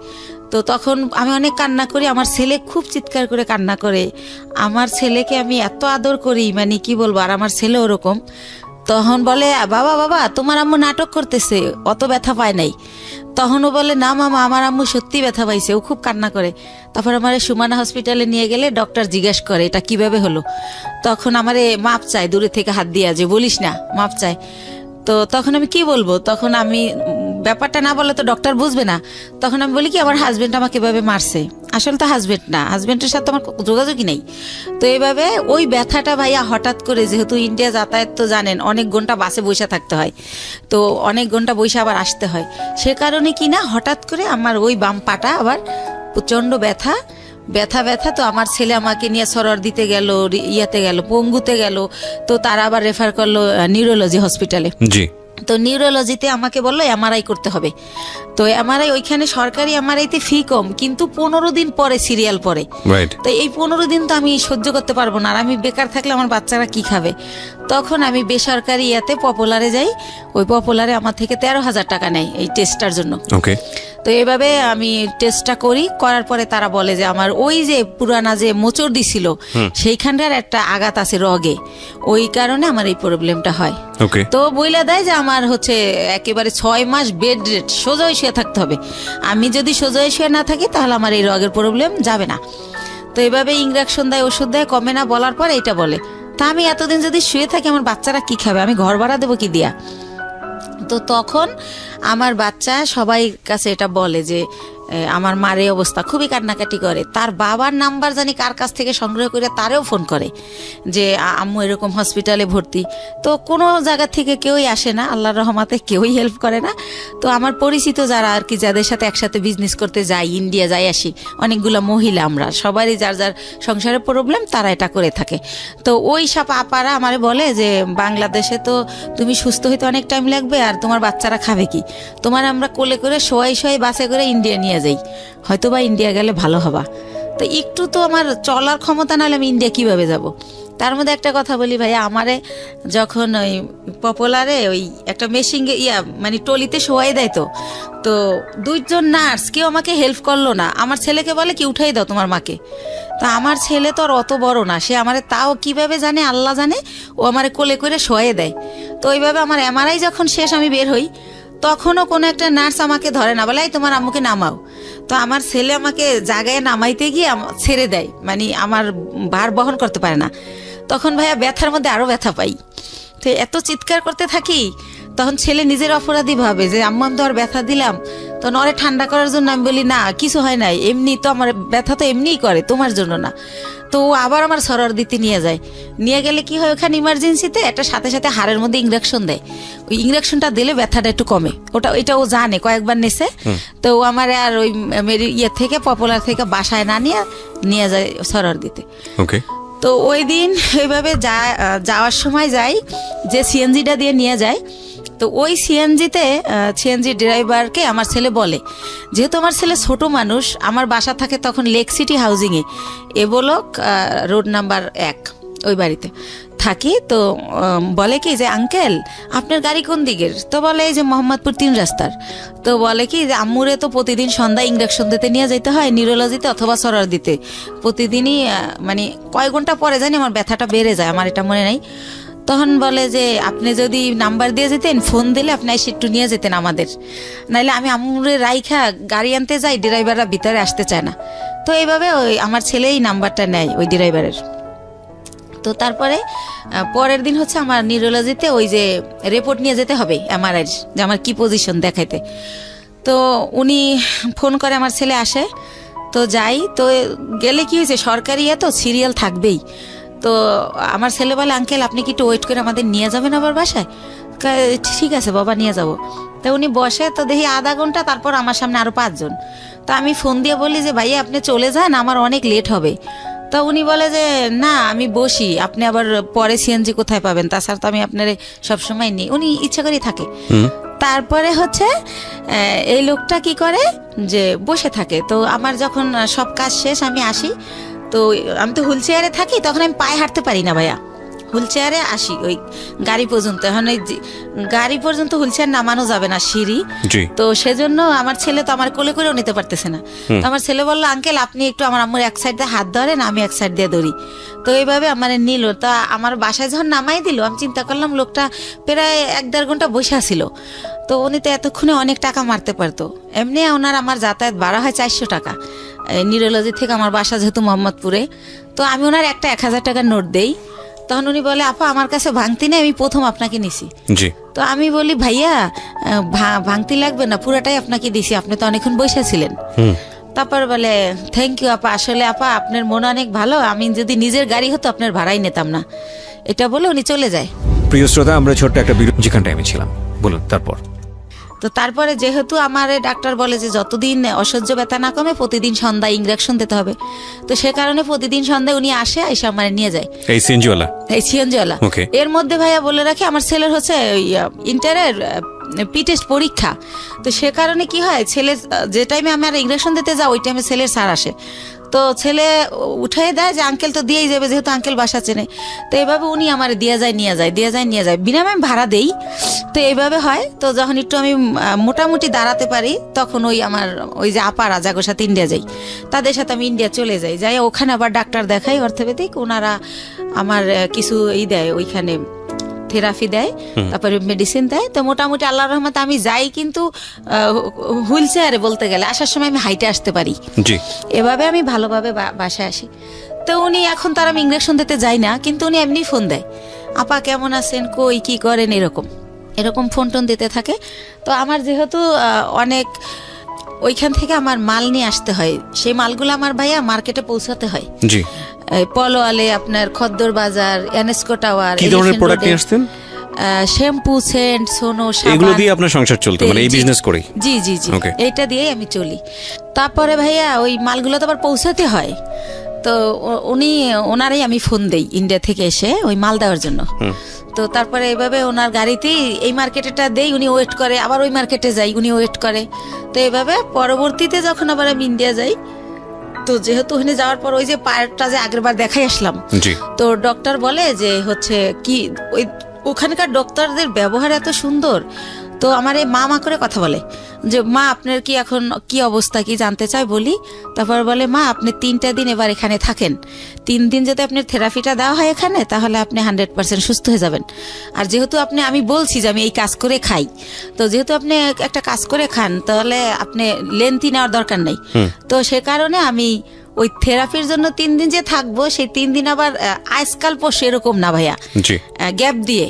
তো এভাবে আমার প্রায় 10-11 দিন ভারতে থাকতে হয়। আচ্ছা। তো 10-11 দিন পরে যখন আমি বাংলাদেশে আসি, বাংলাদেশে ঢোকার সাথে সাথে ওনার খালি ওই মিস কল আলার্টে ওনার নাম্বার, মানে যে ওনার নাম হাসান। আচ্ছা আচ্ছা, সিএনজিওয়ালা ভদ্রলোকের নাম হচ্ছে হাসান। হাসান, হ্যাঁ। তো উনি হচ্ছে এত আসতেছে ওনার মেসেজ, তো আমি আবার ভাইয়া বাসে উঠলে মাথা ঘোরে একটু, সেজন্য ফোনও ইউজ করি না, খুব জরুরি ছাড়া হ্যালো বলি না, ফোন থুয়ে দেবে আগে। তো এত SMS, তারপর আমি একটু ব্যাক করলাম যে ভাইয়া এতবার ট্রাই করছেন কেন? তো বললো আপনি কোথায় ছিলেন, মানে সে বলতে স্যার চিৎকার করে কাঁদতেছে, 11 দিন হয়ে গেছে আপনার কোনো খোঁজ নাই, আপনি কি মানুষ, আপনি এরকম পারলেন কি করে, এই সেই উনি ওনার মতো বলেই যাচ্ছে নন স্টপ। তো আমি বলি যে ভাইয়া আমি তো ভাবছিলাম 2 দিন পর আসবো, কিন্তু আমার অসুস্থতার কারণে আমার 11 দিন লাগছে। তো কাঁদছে, হ্যাঁ উনি বলতে স্যার কাঁদতেছে, ওনার নাকি অনেক কষ্ট হচ্ছিল, উনি খুব মিস করছিল, উনি আমার বাসার সামনে যে ঘুরে আসতো, এভাবে বলতেছে। আমি অবাক হলাম যে ওনার সাথে তো আমার ওরকম কিছু না, জাস্ট কয়েকদিন ওনার গাড়িতে চড়ছি, এই তো। তো উনি এরকম কেন করলো বুঝলাম না, আমি নিজে নিজে গাড়িতে বসে এটা ইয়া করতেছি। তারপর ওই আপাদের আমার পাশে সাজেদ আপা বসা, ওনারে শেয়ার করলাম যে আপা এরকম। তা আপা বললো ওই লোকটা তোমারে ভালোবাসে। তাই আমি বলি কি যে আমার যে 2 ছেলে, আমার যত ভালোবাসা তো ছেলেদের, আর আমি ছেলে ছাড়া জীবনে কিছু ভাবি না। দেখেন আজকে 8 বছর ওর বাবার সাথে আমার কোনো যোগাযোগ নাই, তারপরেও কিন্তু আমি এই ছেলেদের নিয়ে আসি। আর এখন তো ধরতে গেলে বুড়োই হয়ে গেছি, এখন আর ভালোবাসা টাসার কোনো দাম নাই, এরকম মনে হয় এমনি বলে। বাকি সেটা আপার সাথে এইভাবেই কথা হলো। তারপরে পরের দিন অ্যাজ ইউজুয়াল ওই যে আমার তো মাল দিতে যেতে হবে, আমি যেদিন আসি তার পরের দিনই মাল না দিলে তো আমার টাকা দিবে না। তো উনি তো জানি যে পরের দিন আসতে হবে, উনি সকালে গাড়ি নিয়ে আসে। তো আমি বলি ভাইয়া আমার খুবই টায়ার্ড লাগতেছে, আপনি আমার দোকানগুলো তো চেনেন, স্লিপগুলো আমি দিয়ে দেই, আপনি মালগুলো দিয়ে আসেন, আপনার যা ভাড়া হয় আমি দিয়ে দেবো। আর আমি লগে গেল ভাইয়া মালগুলো উনি ক্যারি করে, উনি উঠাই দেয়, আমি আবার লেবার ওই শোরুমে ফোন দিলে ওরা লেবার পাঠায়, তো তাদের সাথে সাথে উনি ক্যারি করে। তো আমি কই আপনি ফোন দিলে আপনি একটা করে ফোন দিবেন, লেবার নামবে, এভাবে দিয়ে আসবেন। তো বলে আচ্ছা। তো এইভাবে উনি আমার মালগুলো দেয়। তো আমি আবার টেনশন করি যে আমি তো জীবনভর বিশ্বাস করে ঠকলাম, একজনকে বিশ্বাস করলাম, সে আমার নিজে বললো যে আমার 60 লাখ টাকা পুঁজি, সেইটা নাই, উদয় হয়ে গেল। আবার এখন আবার আমার এই কয়টা টাকা লয়ে যদি ফলাই যায় আমি কি করব, এভাবে টেনশন করতেছি। কিন্তু আবার প্রতিটা মালিককে আমি বলে রাখছি যে আমার লোক গেছে ওই সিএনজিওয়ালা, তো মালটা দেওয়ার পর আমারে জানাবেন পুরো মাল বুঝাই দিছে কিনা স্লিপের। তো ওরা আবার আমারে একটু পরপর ফোন দিয়ে জানাচ্ছে প্রত্যেকটা কোম্পানি যে হ্যাঁ আপা মাল পাইছি। তখন ভাবলাম যেহেতু মাল পুরা দিছে তাইলে টাকাও আমারে দিবে। তো ঠিক উনি বাসায় আবার আইসা আমার টাকা দিয়ে দেয়। তো এইভাবে টাকা দিয়ে দেওয়ার পরে একদিন উনি বলে যে আপা আমি আপনার সাথে কিছু কথা বলবো, আপনার বাসায় আসতে পারি? তখন আমি বলি কোন ব্যাপারে ভাইয়া? বলে আমি একটা প্রবলেমে পড়ছি, এটা আপনার সাথে শেয়ার করবো। তো আমি বললাম আচ্ছা ঠিক আছে আসেন। উনি তো আমার বাসা চিনেই। তো উনি আইসা আমার ড্রয়িং রুমে সোফায় বসে। তো আমি তো ওই পার ব্যথার জন্য ডক্টর বলছে যতটা পারি শুয়ে থাকার, তো আমি ওই পা লম্বা করে কোনো রকম বসি। তো ওনারে আমি বলি যে হ্যাঁ ভাইয়া বলেন, আর নাস্তা দিতে বলি, আমি অসুস্থর কারণে আমার বাসায় আবার একটা কাজের লোক রাখি, যে কিছুই তো করতে পারি না পাওয়ার জন্য, তো তারে নাস্তা দিতে বলি। তখন সে বলে যে ওরে যেতে বলেন, ওর সামনে বলা যাবে না। তো তখন আমি ভাবলাম ওরে যেতে বলবো, তো কাজ করে তারপর যাবে। তখন আমি বললাম ঠিক আছে তাহলে আপনি আমার বেডরুমে আসেন। তো উনি আমার রুমেই যায়। তারপরে বলে যে আপা এরকম আমার, ও আবার থাকতো আর বোনের বাসায় মোহাম্মদপুরে। আচ্ছা। আর বলে রাখি ওর বোন জামাই হচ্ছে একটা গভর্নমেন্ট জব করতো সমাজ কল্যাণ অধিদপ্তরে, ঘুষ নেছে, সে কারণে ওনার জবটা চলে যায়। তারপরে সে কি করে, তার কাজ হচ্ছে মানুষের জব দেবে বলে টাকা নেয় 8 লাখ 10 লাখ, যে গভর্নমেন্ট জব দেব আমি, গভর্নমেন্টের অমুক সচিব, মিথ্যাচার করে। তো এইভাবে উনি বিভিন্ন লোকের থেকে টাকা আনে। তো এইভাবে ওই হাসান ওনাকে কয়েকজন লোকের থেকে টাকা এনে দেয়। তাই এখন উনি জবও দেয় না, টাকাও দেয় না, তারা হাসানকে খুব টর্চার করে, গ্যাঞ্জাম করে। তো এটার পরে কি করছে, হাসানের বোন আবার জব হয়েছে একটা পরিকল্পনায়, সে গেছে খুলনাতে। তো বোনের বাসা খালি, এ শুনে ও আবার ওই খালি বাসায় আসে, আইসা থাইকা সিএনজি চালায়। এটা আমি আগেই জানতাম, আমার কথায় কথায় বলছিল। তো ওই দিন যেটা নতুন বলে সেটা হচ্ছে যে ওরে নাকি ওর 2টা ফ্রেন্ড নিচে আইসা ফোন দেয় যে তোর বাসা তো খালি, তোর বাসায় কি একটু আসা যাবে? তো উনি আমার যেটা বলছে, তা ওনারা বলে যে হ্যাঁ, ও বলে যে হ্যাঁ আয়, সমস্যা নেই। তো উনি যখন গেট খোলে, ওনারা থাকে 4 তলায়, তখন দেখে 3টা ছেলে সাথে একটা মেয়ে। তখন বলে মেয়েটাকে, কয় আমাদের ফ্রেন্ড। কয় তুই তোরা মেয়ে নিয়ে আসছিস কেন, তোরাতে কেউ দেখলে, দারণ টারণ দেখলে আমার বোন জামাইকে বলে দেবে আমার অবস্থা খারাপ। তো বলে না, তোরাতে কেউ দেখবে না, আমরা আবার আধা ঘন্টা পর চলে যাব। তো তারপরে নাকি তারা ওই সময় ওই ইয়াবা নাকি বাবা কি জানি বলে, ওইটা খায়। জি, ওইটা খায়। ওই যে 3টা ছেলে আর ও 4 ছেলে আর ওই মেয়ে। তো ও নাকি জীবনে এটা কোনোদিন খায় নাই, ওই দিন ফার্স্ট ওই মেয়েটা ওরা জোর করে খাওয়ায় যে আমি মেয়ে মানুষ খাই, তুমি ছেলে কেন খেতে পারবে না। তারপরে খায়, ওরেও খাওয়ায়। ওইভাবে নাকি ভিডিও করে, ছবি তোলে। ইভেন্ট ভাইয়া ও যেটা বলেছে, এটা খাওয়ার পরে নাকি ওরা ফিজিক্যালি রিলেশন করে। কে বলেছে এটা? এটা হাসান বলেছে আমাকে। ওকে। ওই মেয়েটা নাকি ওরেও বাধ্য করে। ও আবার ইসলামিক মাইন্ডের কথাবার্তা বলতো, আমিও জানি ও ইসলামিক, কিন্তু ও বলে যে ওই মেয়েটা আমাকে জোর করে এটা করে, আমি তো জীবনে এটা প্রথম খাই, আমার হুঁশ থাকে না সে কারণে। তো তখন ওইগুলা এখন ওই মেয়েটা ছবি আর ভিডিও করে রাখছে, এখন আমাকে ব্ল্যাকমেল করে যে ওইগুলো পেপারে দিয়ে দিবে।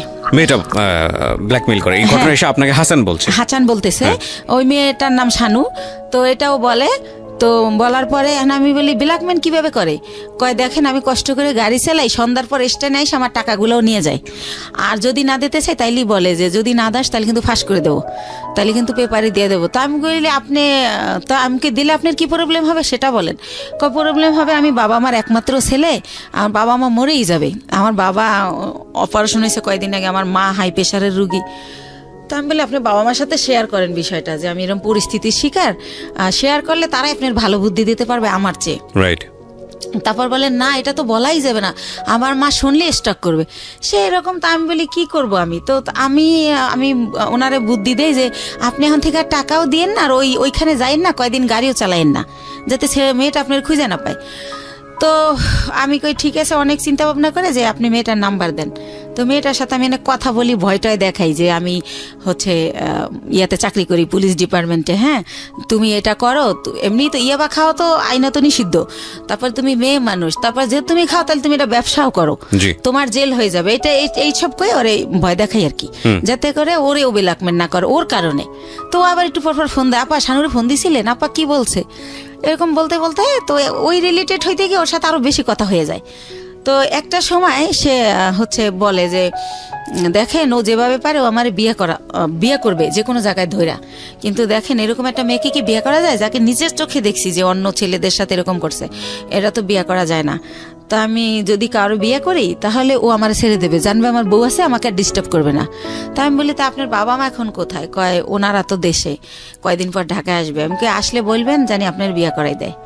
তো এইভাবে গেল। উনি কি বলছে ওনার ফ্যামিলিতে আমি জানি না। ওনার বোন আমাকে ফোন দেয়, দিয়ে পরিচয় দেয় আমি হাসানের বোন। ওনার মা আমাকে ফোন দেয়, ওনার বোন জামাই আমাকে ফোন দেয়। তো এইভাবে কথা বলে সবাই, বলতে বলতে আমাকে সবাই দেখতে চায়। তো দেখতে চায় কি উদ্দেশ্যে আমি জানি না। তার বাবা আমাকে বলে মা তোমার অনেক গল্প শুনছি, তুমি আমার ছেলেটার নতুন জীবন দিছো, এই সেই, আমার ছেলেটা বখাইট হয়ে গেছিল, নষ্ট হয়ে গেছিল, খারাপ মানুষের সাথে চলতো, নেশা করতো, এখন কিছু করে না, ভালো হয়ে গেছে শুধু তোমার জন্য। তো এরকম বলে। আমি বলি আপনারা তো আমার আসলটা জানেন না, ও হয়তো আপনার আসলটা বলে নাই, কারণ আমার মনে হয়েছে ও হয়তো বলছে আমি আনম্যারিড মেয়ে বা এরকম কিছু, এটা আমি গেস করে এটা বলি। তারপর আমি বলি যে আমার অনেক প্রশংসা তারা করে। আমি বলি আমি দেখতে অনেক পচা, আমার প্রশংসা করেন না, আমার দেখলে আপনার ভাল লাগবে না, এখন যেমন পাগল এই দেখার রুচি থাকবে না। তো একটা সময় এত রিকোয়েস্ট করে তখন যাই, যাওয়ার পরে দেখি যে সবার সাথে দেখা হয়, কথা হয়, তারা আমার অনেক পছন্দ করে বলে। তারপরে আমি চলে আসি। আসার পরে পরের দিন ওর মা আমাকে ফোন দিয়ে বলে যে আমার ছেলে তো তোমাকে পছন্দ করে, বিয়ে করতে চায়। ওকে, এটা ওর মা যখন বলে আমি ভাইয়া একদম কি বলে গাছে থেকে পড়ি যে কি বলে এটা। তখন আমি বলি যে ওর মারে আবার আমি মাই বলি যখন ওদের বাসায় যাই, যেহেতু ও বলে পরিচয় দেশে বন্টন করে। তো বলি যে মা আপনি এটা কি বলেন, আমি হচ্ছে আমার বেবি আছে, আমি বিবাহিত। আমি ওর কিন্তু 2টা বিয়ে, এটা আমি আগে জানতাম না, এটা পরে বের হয়েছে আমার বিয়ের পরে। আর আপনার ছেলে তো আনমেরিড, আপনি একটা আনমেরিড মেয়ে বিয়ে করাবেন, আমাকে কেন? তো এটা বলার পরে বলে দেখো মা, আমার ছেলে আমাকে তোমার ব্যাপারে সবই খুইলা বলছে, কিন্তু আমার ছেলে যেহেতু সংসার করবে, ছেলে যেহেতু তোমাকে ভালোবাসে, আমাদের আপত্তি তো থাকার কথা না, আর তোমারও আপত্তি থাকার কথা না, কারণ ও তো দেখছে তোমার 2টা ছেলে আছে, ও তোমার বাসায় যাতায়াত করে, এতদিন ধরে তোমার সাথে পরিচয়, তুমিও তারে দেখছো, অসুবিধা কোথায়? তো এরকম করতে করতে আমি রাজি হই না, কিন্তু সে ওই গানই বাজায় যে আমার কাছে হাজারো বার ফোন দেয়, আমি কই কি করি, কি খাইছি, তাই ঘুমাইছি কিনা, তো নাস্তা করছি কিনা, এভাবে ফোন দিতে থাকে। তার মধ্যে আমি আবার ইন্ডিয়া চলে যাই, সে আবার ওরকম তোমার পাশে কে বসছে, ছেলে মানুষ বসছে না মেয়ে মানুষ বসছে, এরকম মানে এভাবেই করে। তো হোটেলে বিয়েটা করলেন না করার আগে অবস্থা? বিয়ে করি নাই, তখনই এরকম এইভাবে মানে সে এত কেয়ার করে, মনে হয় যে আমি হেঁটে গেলে সে ব্যথা পায়, এরকম একটা ভাব। হ্যাঁ, তারপরে হচ্ছে টিকিট কাটছি, গাড়ি 2:30টায় ছাড়বে, হয়তো বা 1:15 টিকিট কাটলাম, তো খেতে গেলে তো আর গাড়ি ফেল করব, তো টিকিট কাটছি, ফোন দিতেই থাকতো। তো বলতাম যে খাওয়ার টাইম নেই, হচ্ছে জুস কিনে উঠছি, তো বলতো ইয়ারে সুপারভাইজারে বলো 10 মিনিট লেট করতে, খাইয়া গাড়িতে ওঠো, না খাই উঠবা কেন, ঢাকা আসতে রাত 12টা বাজবে। প্রিয় শ্রোতা, আমরা ছোট্ট একটা বিরতি নেব, আর এই ফাঁকে আপনাদেরকে বলে নেই ঢাকা এফএম এর পেজটিতে আপনারা আসতে পারেন। আমাদের পেজটির ঠিকানা www.facebook.com/iLoveDhakaFM, iLoveDhakaFM। প্লিজ পেজটিতে লাইক দিয়ে কানেক্টেড থাকবেন। ওকে, ছোট্ট একটা বিরতি। জীবন গল্প, জীবন নাটকের চেয়েও নাটকীয়। জীবন গল্প।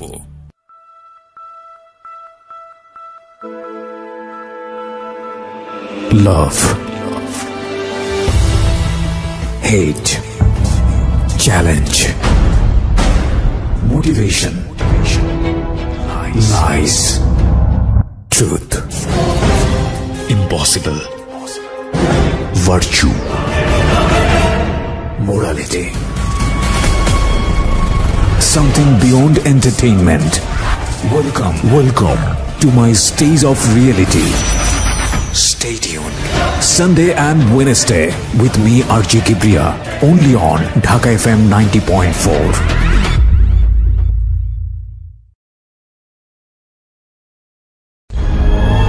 জীবন গল্প, জীবন নাটকের চেয়েও নাটকীয়। জীবন গল্প। স্বাগত আরো একবার প্রিয় শ্রোতা, শুনছেন জীবন গল্প ঢাকা এফএম 90.4-এ। আমি RJ Kibriya আপনার সঙ্গে রয়েছি। আর আমাদের এই অনুষ্ঠানে যে কেউই আসতে পারেন, আমরা সবসময়ই বলি আপনি যদি আসতে চান প্লিজ আমাদেরকে ফোন করবেন। আমাদের ফোন নম্বরটি হচ্ছে 09611904904। ওকে, আমি কথা না বাড়িয়ে আমার যিনি গেস্ট তার কাছে আবারও ফিরছি, যেখানটায় আমি ছিলাম। বলুন তারপর। তো এইরকম মানে আমার লাইফে ভাইয়া এই কেয়ারিংটা তো কোনো সময় কেউ করে নাই, ছোটবেলা মাও করতো না। তারপরে যে বিয়ে নামক একজনের সাথে মাঝে মধ্যে দেখা হতো, তার সাথে তো আমার কিছুই হয় না এই ধরনের। তো ওই ব্যাপারগুলো আমার খুব ভালো লাগতো, যে আল্লাহ আমি খাইলাম কিনে ডেনে টেনশন করে, রাতের 1টা বাজে আমার অনলাইনে দেখলে এই এখনো ঘুমাও না কেন, ঘুমাও। এর মধ্যে তুমি তো আমি কথা বলা শুরু হলো, তো সেও তুমি বলে আমিও তুমি বলি, আর ভাইয়া আপু বলি না, হেও আপু বলেন আমিও ভাইয়া বলি না। তো এরকম তো একটা পর্যায়ে হচ্ছে সে মাঝে মধ্যেই বাসায় যেতে চায়। তখন আমি চিন্তা করলাম যে আমার ছেলে যেহেতু বড় হয়েছে, তো এই ব্যাপারটা আমার ছেলে খারাপ ভাবে নেবে, বা আমার ছেলে আমার ঘৃণা করবে, ছেলে আমার খারাপ ভাববে। তো আমার ছেলেকে না আমি একদিন বলি যে বাবা এরকম এরকম ব্যাপার। তো আমার ভাগ্নে আছে ইমরান, বড় বোনের ছেলে, ওর কাছে বলি, আমার বোনের মেয়ের কাছে বলি। তো বলার পরে বলতেছে যে একটা মেয়ের বিয়ে, স্বামী, সংসার যে একটা জিনিস, আপনার তো সেটা হয় নাই, আমরা তো সবই জানি। তো যেহেতু তার সে একা কইলে আমরা নিষেধ করতাম। আমার ভাগ্নিকে বিয়ে হয়ে গেছে, এরকম বড়রা বিয়ে হয়েছে, বাচ্চা হয়েছে, এক ভাগ্নির হচ্ছে ছেলে হয়েছে। তো বলতেছে যে যেহেতু তার বাবা মাও আপনারা নিতে চাইতে, তো আপনার খুশি হওয়ার কথা। তা আমি কিভাবে খুশি হব, সে তো ড্রাইভার, আর একজন ড্রাইভার কয় টাকা আর্ন করে, সে আমারে খাবে না আমার বাচ্চা খাবে, আমার তো সে সারা জীবন এই কাজ করেই খেতে হবে, তাহলে আর বিয়ে বয়ে লাভ কি। তো একটা সময় এভাবে বলিও, নিজে ওদেরকে অ্যান্সার করি, কিন্তু আবার সে যখন কথা বলে খুব ভালো ভালো সুন্দর সুন্দর করে, তখন আবার তার জন্য আমার মায়া লাগে। তো এরকম করতে করতে একটা সময় চিন্তা করলাম যে টুকটাক করে বাসা আসে, ছেলে ব্যাপারটা খারাপভাবে নিবে। তো ছেলেরে ভাগ্নেরে দিয়ে ছেলেরে জিজ্ঞেস করাইলাম, ভাগ্নে বললো যে না আমার ছেলে রাজি। আমি সরাসরি জিজ্ঞেস করলাম না, লজ্জায়। তো তারপরে আমরা বিয়ে করে ফেললাম। বিয়ে করলাম হচ্ছে ভাইয়া এই যে মার্চ মাস গেল, এর আগের মার্চের 13 তারিখে। তো বিয়ে করলাম বলতে এভাবে বিয়ে করার পরে সে আমার বাসায় থাকা শুরু করলো। আর হচ্ছে আমি বললাম যে সিএনজি আর চালাইও না, মানে একজনের ড্রাইভার আমার হাজবেন্ড একটু লাগে, কারণ এইরকম ফ্যামিলির তো মেয়ে আমি না, হয়তো আমি ভাগ্যোদশে কষ্ট করতেছি। তো পরে ওর ভিসা পাসপোর্ট করলাম, ভিসা লাগাইলাম যে আমার সাথে সাথে ইন্ডিয়া যাবা, দুইজনে মিলে ব্যবসা করি। আরও একটা চিন্তা করলাম ভাই এই ব্যবসায় হচ্ছে অনেক মাল তো ওয়েট হয়, একটা ছেলে আসলেই দরকার হয়। যেবার আমার ছেলে আমার সাথে যায় আমি একটু অনেক শান্তি পাই, আমার কষ্ট কম হয়। ছেলে না গেলে 4-5টা ব্যাগ আমার যদি লেবার না পাই আমার ক্যারি করতে হয়, অনেক কষ্ট হয়। তো সব কিছু মিলে টিলে ভাবলাম যে ঠিক আছে, ওর ফ্যামিলিও ছোট, 1 ভাই 1 বোন, বোনেরও বিয়ে হয়ে গেছে, বাবা মাই তো আছে, ঝামেলা নাই, করে ফেলি। তো এইভাবে যাই হোক বিয়েটা হলো, খুব ভালো, শ্বশুর শাশুড়ি খুব ভালোবাসে। তো এরপরে রোজা চলে আসলো, ঈদের সময় আমি শ্বশুর শাশুড়ি সবার জন্য গিফট টিফট কিনলাম। শাশুড়ি আবার বলে বলে দিল তার বোনের ছেলে বোনের মেয়ে তাদের যত আত্মীয় আছে সবার জন্য কিনতে, বাস কিনলাম, তো দিলাম। তো আমার শাশুড়ি আবার আমার 2000 টাকা দিল একটা ড্রেস কিনতে। আর আমার হাজবেন্ড এর মধ্যে ভিসা পাসপোর্টের কাজ চলতেছে, সে আর যায় না এতদিনে ইন্ডিয়া, তারে সব কিছু দিলাম। প্রতিদিন তারে 500-1000 টাকা পকেট খরচ দিচ্ছি, মানে দিয়ে রাখতেছি, যখন শেষ আবার দিচ্ছি, এরকম এভাবে চলতেছে। তো তারপর আমি আরো একবার গেলাম একা। তো এর পরের বার সে আমার সাথে গেল। তো যেহেতু সে আমার সাথে গেল, এখন যদি ভাইয়া যেখানে ব্যবসা করি সবাই আমাকে অনেক রেসপেক্ট করে। এখন যেহেতু তার ছবি আছে আমার কাছে, আপনারা চাইলে দেখতে পারেন, কাবিনটা আমি নিয়ে আসছি, চাইলে দেখতে পারেন। 20 লক্ষ টাকার কাবিন করা হয়েছে আমাদের বিয়ের যে খরচটা ওটাও আমি দিছি, কারণ ওর তো টাকা ছিল না। তো ওর মাই শিখাই দিছিল যে 20 লক্ষ টাকার কাবিন করবা, না হলেও যদি পরে আবার কেউ বিয়ে টিয়া করে কম টাকার কাবিন থাকলে বেশি হলে আর করতে সাহস পাবে না। তো এইসব দেখে না মনে হয়তো ওর মা বাবা ওর চেয়ে আমার বেশি ভালোবাসে। আর যেহেতু আমি ছোটবেলা থেকে ভালোবাসার খুব অভাবী ছিলাম, ওদের ভালোবাসাগুলো পেয়ে না আমি এত হ্যাপি হয়েছিলাম বলার মতো না। তো এইভাবে চলতে থাকে। এর মধ্যে আমার শাশুড়ি আমারে বলে যে গত বছর অক্টোবরে যে শাহনাজের তো বিয়ে হয়েছে 5 বছর, তো ভদ্রলোকের আবার আগের ঘরে বউ বাচ্চা আছে, আমার ননদরে বিয়ে করে হচ্ছে অন্যভাবে, যাই হোক সেটা আমি বলবো না। তো যাই হোক পরে বলে যে ওর তো অনুষ্ঠান করা হয় না, দেশের কেউ জানে না, তো এবার ডিসেম্বরে তোমার আর ওর অনুষ্ঠান একসাথে করবো আমরা। ডিসেম্বরের 26 তারিখে ডেট করছে। তো আমি বললাম আচ্ছা ঠিক আছে। আমার শরম, আমি আবার এটা বললাম যে মা আমারটা করেন না, শাহনাজেরটা করেন, যা যা করার আমি করব, টাকা পয়সা যা লাগে আমি দেবো, কিন্তু আমারটা করেন না, আমার লজ্জা লাগে। আচ্ছা। তো এটা আমি বলার পরে উনি হচ্ছে অনুষ্ঠান। তখন কি আপনার মানে জাহিদ তো আগের হাজবেন্ডের নাম? হ্যাঁ। ওর সাথে কি ডিভোর্স হয়ে গেছে নাকি? জাহিদকে ওইটা আমি বলি না ভাইয়া, জাহিদকে আমি 14 সালে ডিভোর্স দিই। 14 সালে ডিভোর্স দিয়ে দিয়েছেন? ডিভোর্স এর জন্য দেই যে আবার কখন হুট করে আইসা দাবি করে, সেজন্য আমি 14 সালে ওরে ডিভোর্স দিয়ে দেই। ওকে। তো ও কি করে যে এভাবে বলে, তো বলার পরে লিস্ট আসতে থাকে, যেহেতু বিয়ে বাড়ি, বিয়ে করা গ্রামে অনুষ্ঠান করবে, এটা লাগবে সেটা লাগবে। তো আমি যখন ইন্ডিয়া যাই আমার ননদ ফোন করে বলে যে আমার জন্য লেহেঙ্গা আনবা, আমি বিয়ের দিন পরবো। তো তার জন্য আমি অনেক সুন্দর দেখে একটা 12,000 টাকায় লেহেঙ্গা কিনে নিয়ে আসি। তারপরে যা যা বলে মোটামুটি, এবার আমার শাশুড়ি আমার লিস্ট দেয় যে আমার দাদি শাশুড়ি, আমার নানি শাশুড়ি, আমার মামা শ্বশুরের শাশুড়ি, সবার জন্য কাপড় কিনতে বলে। এটা কি তাদের এলাকার নিয়ম কিনা আমি জানি না, আমাকে কিনতে বলে, তো তাও আমি কিনি। আর এর মধ্যে ভাইয়া একটা কথা বলে রাখি, হাসান আমার বাসায় যখন যায়, সিএনজির যে কালারের জানেন তো ড্রেস, তো ওই কালারের একটা প্যান্ট থাকে নর্মাল, আর ওই সিএনজির একটা শার্ট, এইটা পরে কিন্তু আমার বাসায় যায়। কিন্তু এর মধ্যে ওরে আমি অনেক প্যান্ট শার্ট, অনেক ঘড়ি, যা বলেন মানে সুন্দর দেখানোর জন্য যা যা প্রয়োজনীয়, কমপ্লিট স্যুট শু, মানে ওর পুরো গেট আপ টেট আপ আমি চেঞ্জ করে ফেলি। তো ওর বোন দেখে বলে আল্লাহ রে, আমার ভাইয়ারে তো রাজপুত্র বানাই ফেলাইছে আমার ভাবি। আমার ভাইয়ের এত সুন্দর লাগে তা আগে বুঝতাম না, এভাবে সবাই বলে। তো এইভাবে চলতে থাকে। আর আমি তো ভাইয়া কষ্ট করি ঠিক আছে, কিন্তু আমার ছেলেরা তো ওইভাবে বড় হয় নাই। তো আমি ভালো বাসায় থাকি, আমার বাসায় 2টা দারোয়ান, আমার ওরকম ফ্ল্যাটে আমি থাকি হাইফাইভাবে। তো ফ্ল্যাটে যেহেতু যে বাসায় উনি এভাবে যাওয়ার পরে তারা তো সন্দেহ করবে যে এই পুরুষটা এর বাসায় ঢোকে কেন, আমার নেগেটিভভাবে নিবে। তো তাদেরকে আমি পরে বলে দেই যে ভাইয়া ওকে আমি বিয়ে করে ফেলছি, এরকম হয়। আবার আমি যখন ইন্ডিয়াও নিয়ে যাই দেখি কানাকানি করে মালিক কর্মচারীরা যে একে, কারণ আগে তো আমি যেতাম, আমার সাথে আমার ছেলে যেত। রাজি ছিল বিষয়টা নিয়ে? হ্যাঁ রাজি ছিল যে হাসানকে তারা বাবা হিসেবে নিতে চাচ্ছে বা এরকম। বাবা বলে না, আঙ্কেল ডাকে, কিন্তু আপনার হাজবেন্ড হিসেবে অনুমতি দিছে। আচ্ছা ঠিক আছে, ওকে। তো কি করে না, অনুমতি না দিলে তো আমি করতেই পারতাম না, করতামই না, সত্য কথা যেটা, আমার সন্তান সবার আগে। তো তারপরে আমি দেখি ওরা কানাখোসা করে, তখন আমি ভাবি যে আমার সম্মানটা তো নষ্ট হয়ে যাবে। তো তখন আমি মালিককে ডেকে বলি যে ভাইয়া কানাখোসা করার কিছুই নাই, ও আমার কোনো বয়ফ্রেন্ড না বা কোনো অন্যরকম কিছু না। ভারতে আবার অনেক মেয়েরা কি করে ভাইয়া অন্য একটা ছেলের সাথে চলে যায়, তো এরকম একটা প্রবাদ আছে। তখন আমি বলি ভাইয়া আমি তো রিসেন্টলি বিয়ে করে ফেলছি, ও আমার হাজব্যান্ড। এভাবে ইচ্ছা করে সবাইকে আমি বলে দেই। তো সবাই বলে না ভালোই হয়েছে, ছেলেটা ভালো। তো যাই হোক এভাবে চলতে থাকে। তো ডিসেম্বর মাসে আমি তো ওই অনুষ্ঠান করব না, কারণ ওই হলুদ দেবে কি করবে না করবে, আমি বাচ্চা কাচ্চার মা, আমার এটি ভালো লাগে না। তো আমি বলি যে মা আমি সব দেবো কিন্তু আমি যাব না। তো সব কেনাকাটা করে দেই।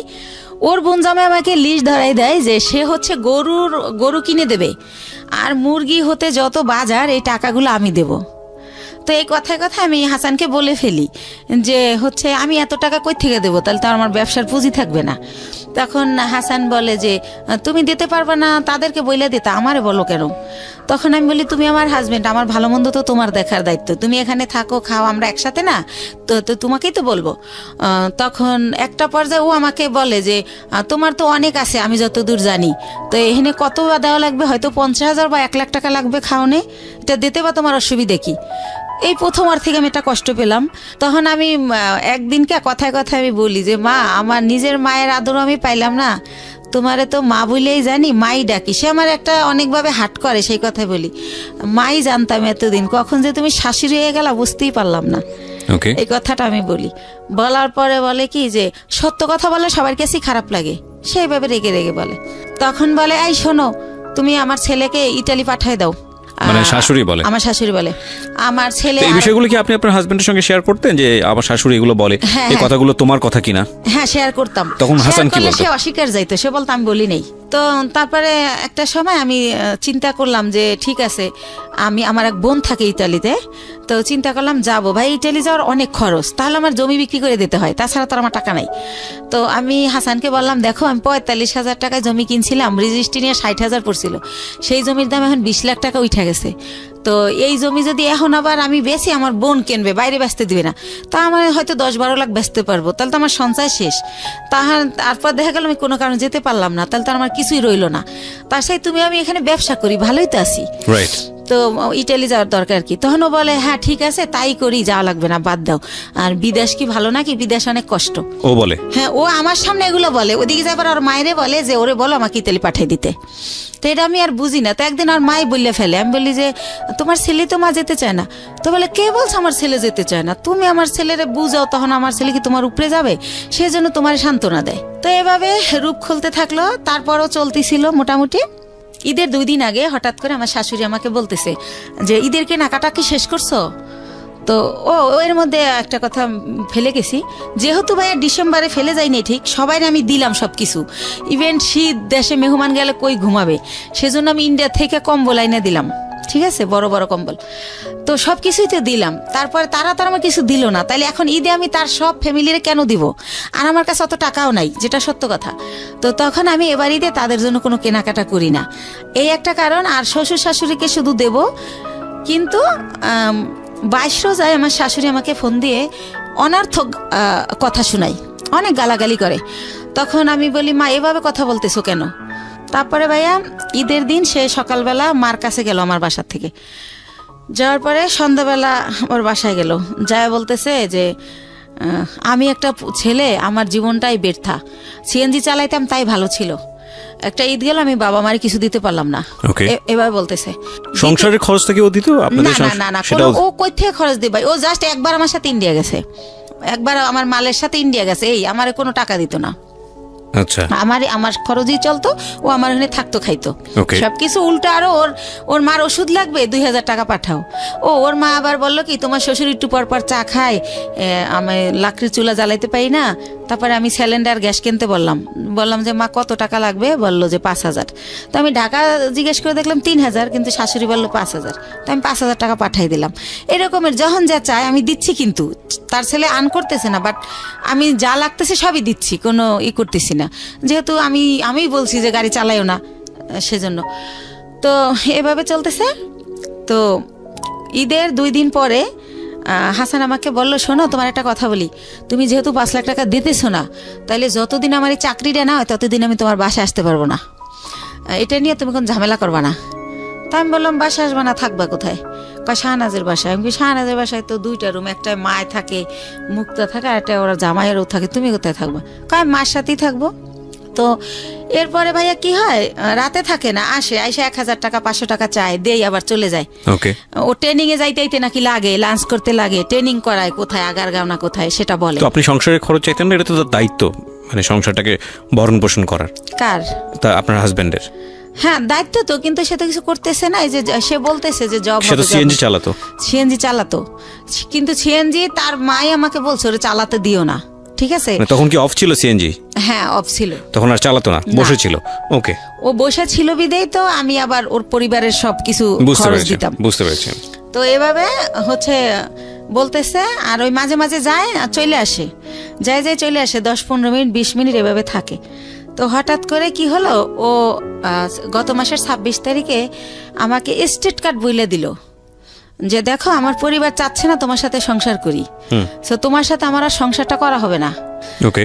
ও আর ওর বেকার থাকার আরেকটা কারণ ভাইয়া, যেটা হয় গত ঈদের 4-5 দিন পরে ওই যে ওই মেয়েটা শানু, ও আমার থেকে টাকা নিয়ে ওই মেয়েটাকে বাজার করে দেয়, ওই মেয়েটার ঘর ভাড়া দেয়। তো ওই ব্যাপারগুলো জানতে পারি, শানুই আমাকে বলে যে আপনি আটকায় রাখলেন না, ও তো আমারে কালো বাজার দিয়ে গেছে। তো এই ব্যাপারটা ওর মার সাথে আমি শেয়ার করি যে মা, ও আমার কাছে দিয়ে টাকা নিয়ে যদি তোমাদের দেয় আমার দুঃখ নাই, কিন্তু ওনা শানুরে দেয়। তখন বলে যে তুমি কালকে বাসায় এসো। তো ওনাদের বাসায় যাই, তখন ওর বাবা মা ওর মাথায় কোরআন শরীফ দেয়, কোরআন শরীফ মেইলা যে তুই কোরআন শরীফ শিয়া কর, শানুর বাসা আর কোনোদিন যাবি না।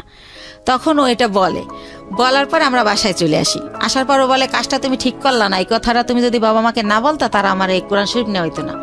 তো আল্লাহর এমন হুকুম, কি করে, আমার ঈদের নতুন ড্রেস পরেই তার পরের দিনই সেই মেয়েটার বাসায় যায়। তখন ও ধরা খাই যায় যে ওখানে গেছে।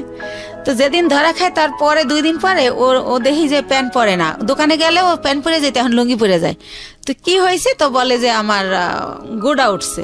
এরকম পরে ভাই আস্তে আস্তে আল্লাহর কি জানি না আমি, ওইটা ওর হচ্ছে পুরা ইয়াটা একদম গা হয়ে যায়, পছন্দ হয়ে যায় একেবারে। তো পছন্দ হয়ে যায়, এখনো ছোট বাচ্চার মতো খাটে শুয়ে থাকে সোজা হইয়া, ওই একেবারে উলঙ্গ অবস্থায়, কাপড় পরতে পারে না।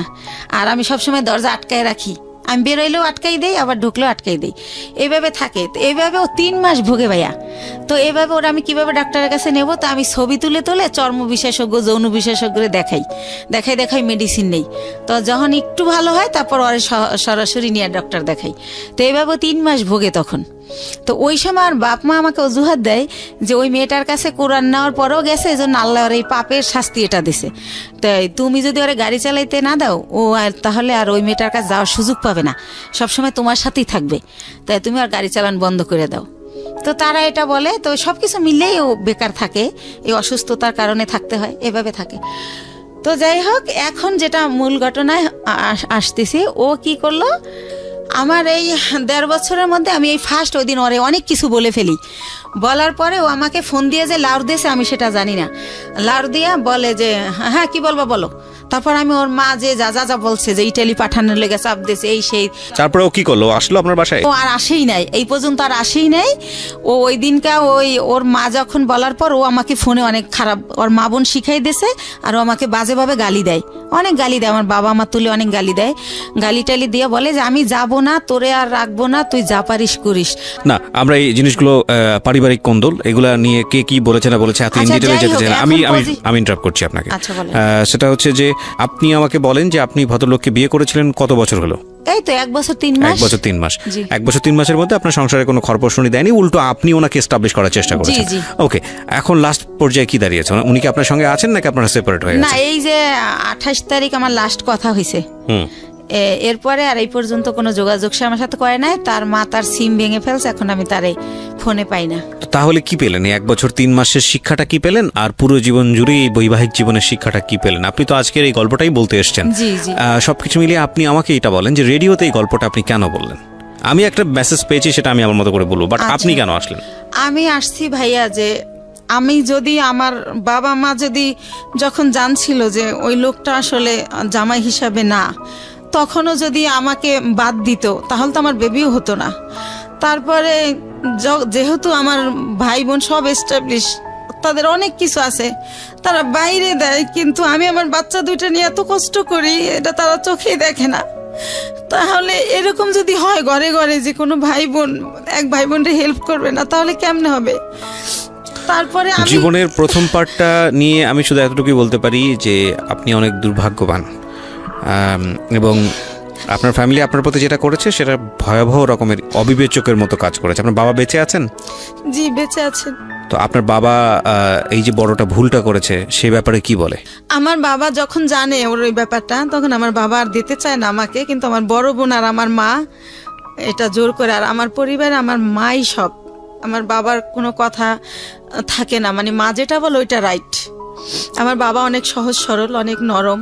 তাহলে এখানে আমার বাবা তো মনে করেন আজকে প্রায় 10 বছর সে কিছু করে না, রিটায়ার্ড। আচ্ছা, সে বেকার, তার তো কোনো দাম নাই। সেদিক থেকে তার ইকোনমিক সলভেন্সি যেহেতু নাই, তার কথার পাওয়ারও সেরকম নাই। এটা একটা মারাত্মক রকমের সমস্যা আমাদের সোসাইটিতে।